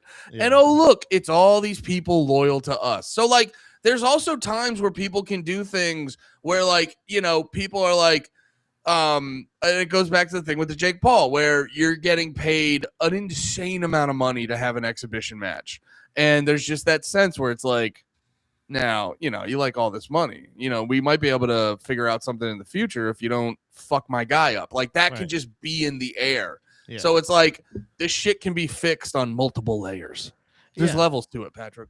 Yeah, I think that was the thing with Tough Enough. Was it Tough Enough or Brawl for It All in WWE? That ended up exposing a lot of people when they were like, we're going to have real life boxing matches. And they're like, we can't have this because then we have no control over who we say is a tough guy and who is not. And it's like you did it yourself, though. Why did you introduce this? Yeah. You brought it in. They're like, oh, no, fucking dumbass Billy Dickhead fucking just beat the shit out of Bradshaw. Like, what the fuck? They're like, no, Bradshaw does the Hell thing. He does the guy from Hell thing. Well, that's the funny. Well, that's the funniest too. Like, whenever you watch wrestling and you're like, why do they never punch each other directly to the face? It's like, because they'd get knocked out. Yeah, they would Who would So be we knocking just, each like, other out all the time. we'd have to explain why no one's hands are getting broken and they're not getting knocked out. So there's a weird rule where you have to punch with your forearm. That was And the last- it looks weird, but you get used to it after a while. That was the last thing I wanted to bring up too. At that, I don't know if it was at that event. There was a lot of combat sports this weekend because UFC's on like a 6-week hiatus, I believe. There's Andre Arlovsky, who is a former UFC heavyweight champion. I am pretty sure you know who he is. You've probably seen him before. He's been around forever. Yeah. He is now currently in Bare Knuckle FC, I believe. Which is crazy that's like where some fighters are going to after their MMA careers, their regular MMA careers. He had. I think isn't it? Don't a lot of the dudes who don't have like a big name go there because they can still make money? Well, the Bare Knuckle is another good landing ground after, like, or even like in between, like MVP.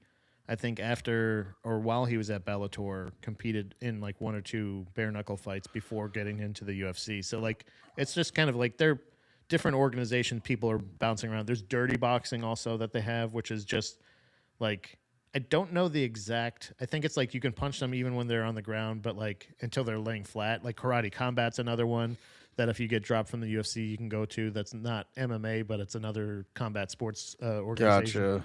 Gotcha. So. But Andre Arlovsky is right now with I think one of the bare knuckle organizations, and that fucking little douchebag. Yeah, I did. You see it? I googled his name and I go, oh, he's the guy who punched Jack Doherty or whatever the fuck his name is. Apparently he fucking. So my favorite thing is I don't think he ever got hands on Jack Doherty. I think he said something, but it was one of his little posse bitches that jumped, like tried to start swinging on him. Well, But no, I saw the bodyguard tried to jump in too, and the bodyguard took one swing from Arlovsky, and he just backed up. It's so hilarious. Well, dude, I That remember fucking bodyguard turned into a bitch. No, you know what Rightfully the so. No. If I can defend the bodyguard, you know what he said? He turned into a guy goes, man, I don't like this fucking white boy at all either. Yeah, I'm on your side. I like because if you see it's just them walking past, and then I think he does his little fucking gay boy shit where he bumps into him or he does his bullshit. Well, here, let me show it from my angle because I saw this video. I saw him talking about it. Let's hear him fucking defend himself. All right, so everyone's talking about that Andre whatever UFC fight that we had at the Jake Paul fight. By the way, you know his name. I hate when people do that. I hate when people do that. In this one case, I don't know if he's big timing him, but you may not know. It is very hard to say his last name. Yeah, you're right. It is super. It's Arlovsky. Yeah, fair enough. I'll give it to him. You're right. You're right about that. but I but did in not this start case, that, and I don't know why everyone's putting the blame on me. Like, oh, you're hiding behind your security guard. Well, duh. This man. I don't know. Actually, I respect how much he's being honest about sucking ass. He's such a fucking in this loser. Case, he is playing the victim of going like, yeah, I need protection. Like you're always the instigator. I And in need this protection case, he after I was the shove people. instigator. I need protection after I shove people. Well, I'm a fucking piece of shit Frieza. I'm a huge Frieza. Duh. Walks by me, bumps into my cameraman, and throws a kick at us for no reason. And then my friend stepped in, and yeah. And I'm watching this It's video. literally all videotaped. I'm watching this video, looking at his hair, going, "None of this can be true." And everything else happened. Officer, But like, bro, officer, I'm not trying to fight. Officer, I wasn't even driving it. Like I understand that it looks weird that the car's in my fucking yard, but it's like I wasn't fucking driving, okay? Like I don't know why you're fucking pressuring me. Yeah, my friend, my friend who I pay to be my friend is the one who did it. Fight this guy. Like, I'm not trying to instigate a fight. I'm trying to stay out of trouble. I'm on bond right now. You think we're trying to start fights? Like, hell nah. Like, that guy started the whole thing. You can see it. It's all on video. He's So got the gayest I don't know why cars. everyone's trying to blame it on me. I was literally just walking by, and this guy goes boom, and then little karate kick. But it lagged when he did that. But yeah, you can see I did nothing to start the fight. So if you think I started it, I would love to know in the comments down below how you think I started it.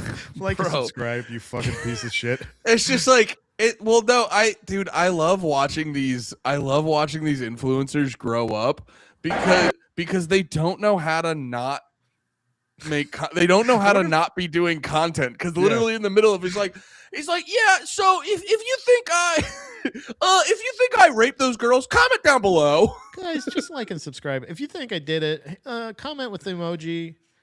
But yeah, chat. If you think the judge is tripping, comment if I should get 25 to life.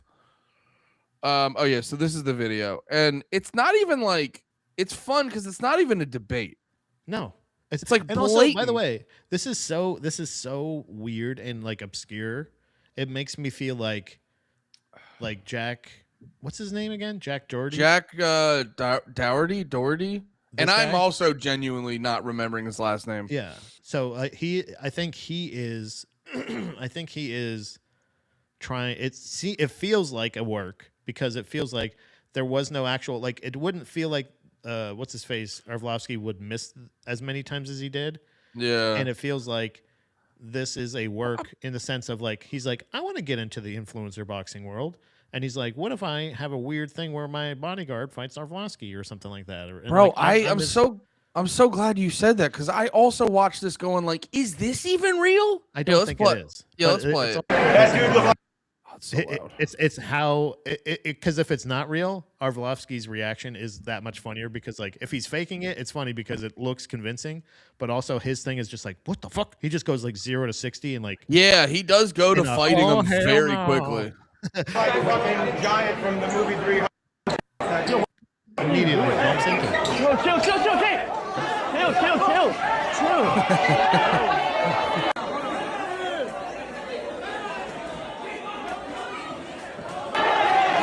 I love watching a guy, by the way, no fear in his eyes.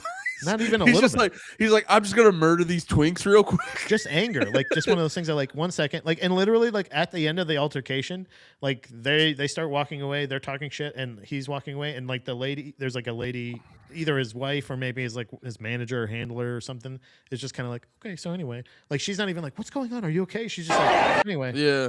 There's also so many camera angles. Go, Dave, help him, Dave. Go, get the fuck out. And she's like, all right. Get the fuck out. Get out.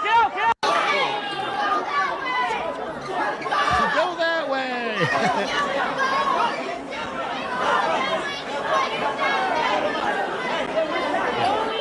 No, it just feels so fake. Very fake. Yeah, this is fake. Cause also too, like, if you notice, like, they just shove, they run into each other and they go like, what the hell? And then out of nowhere, swinging, yeah. His friend just goes like, "Oh, should I punch this guy in the fucking?" This is like super fake. And you absolutely should not have this guy. Giant from the movie 300. What are you doing? Chill, Yeah, and nobody connects. It's like I can't imagine. I can't imagine fighting. I can't imagine being that tiny. Because in reality, like, because you saw the two dudes, they were like, even with the security guards, if you're that little. And you're not talking to that guy like that, man. The only person that this video hurt is his security guard for looking like such a bitch, of being like, this is finally a guy that's actually your same size that he's fucking with. Yeah. And you're not doing anything. Like he was just like, he just kind of froze. So like it's one of those things where like it's either fake or it's just it's fake and you're bad at acting, or you're actually a bitch. So. You know? No, it feels insanely fake. Yeah. Hell yeah. All right, I think it's a good place to wrap up. We will see you guys when we see you guys. Have a good one. Be about it. Peace.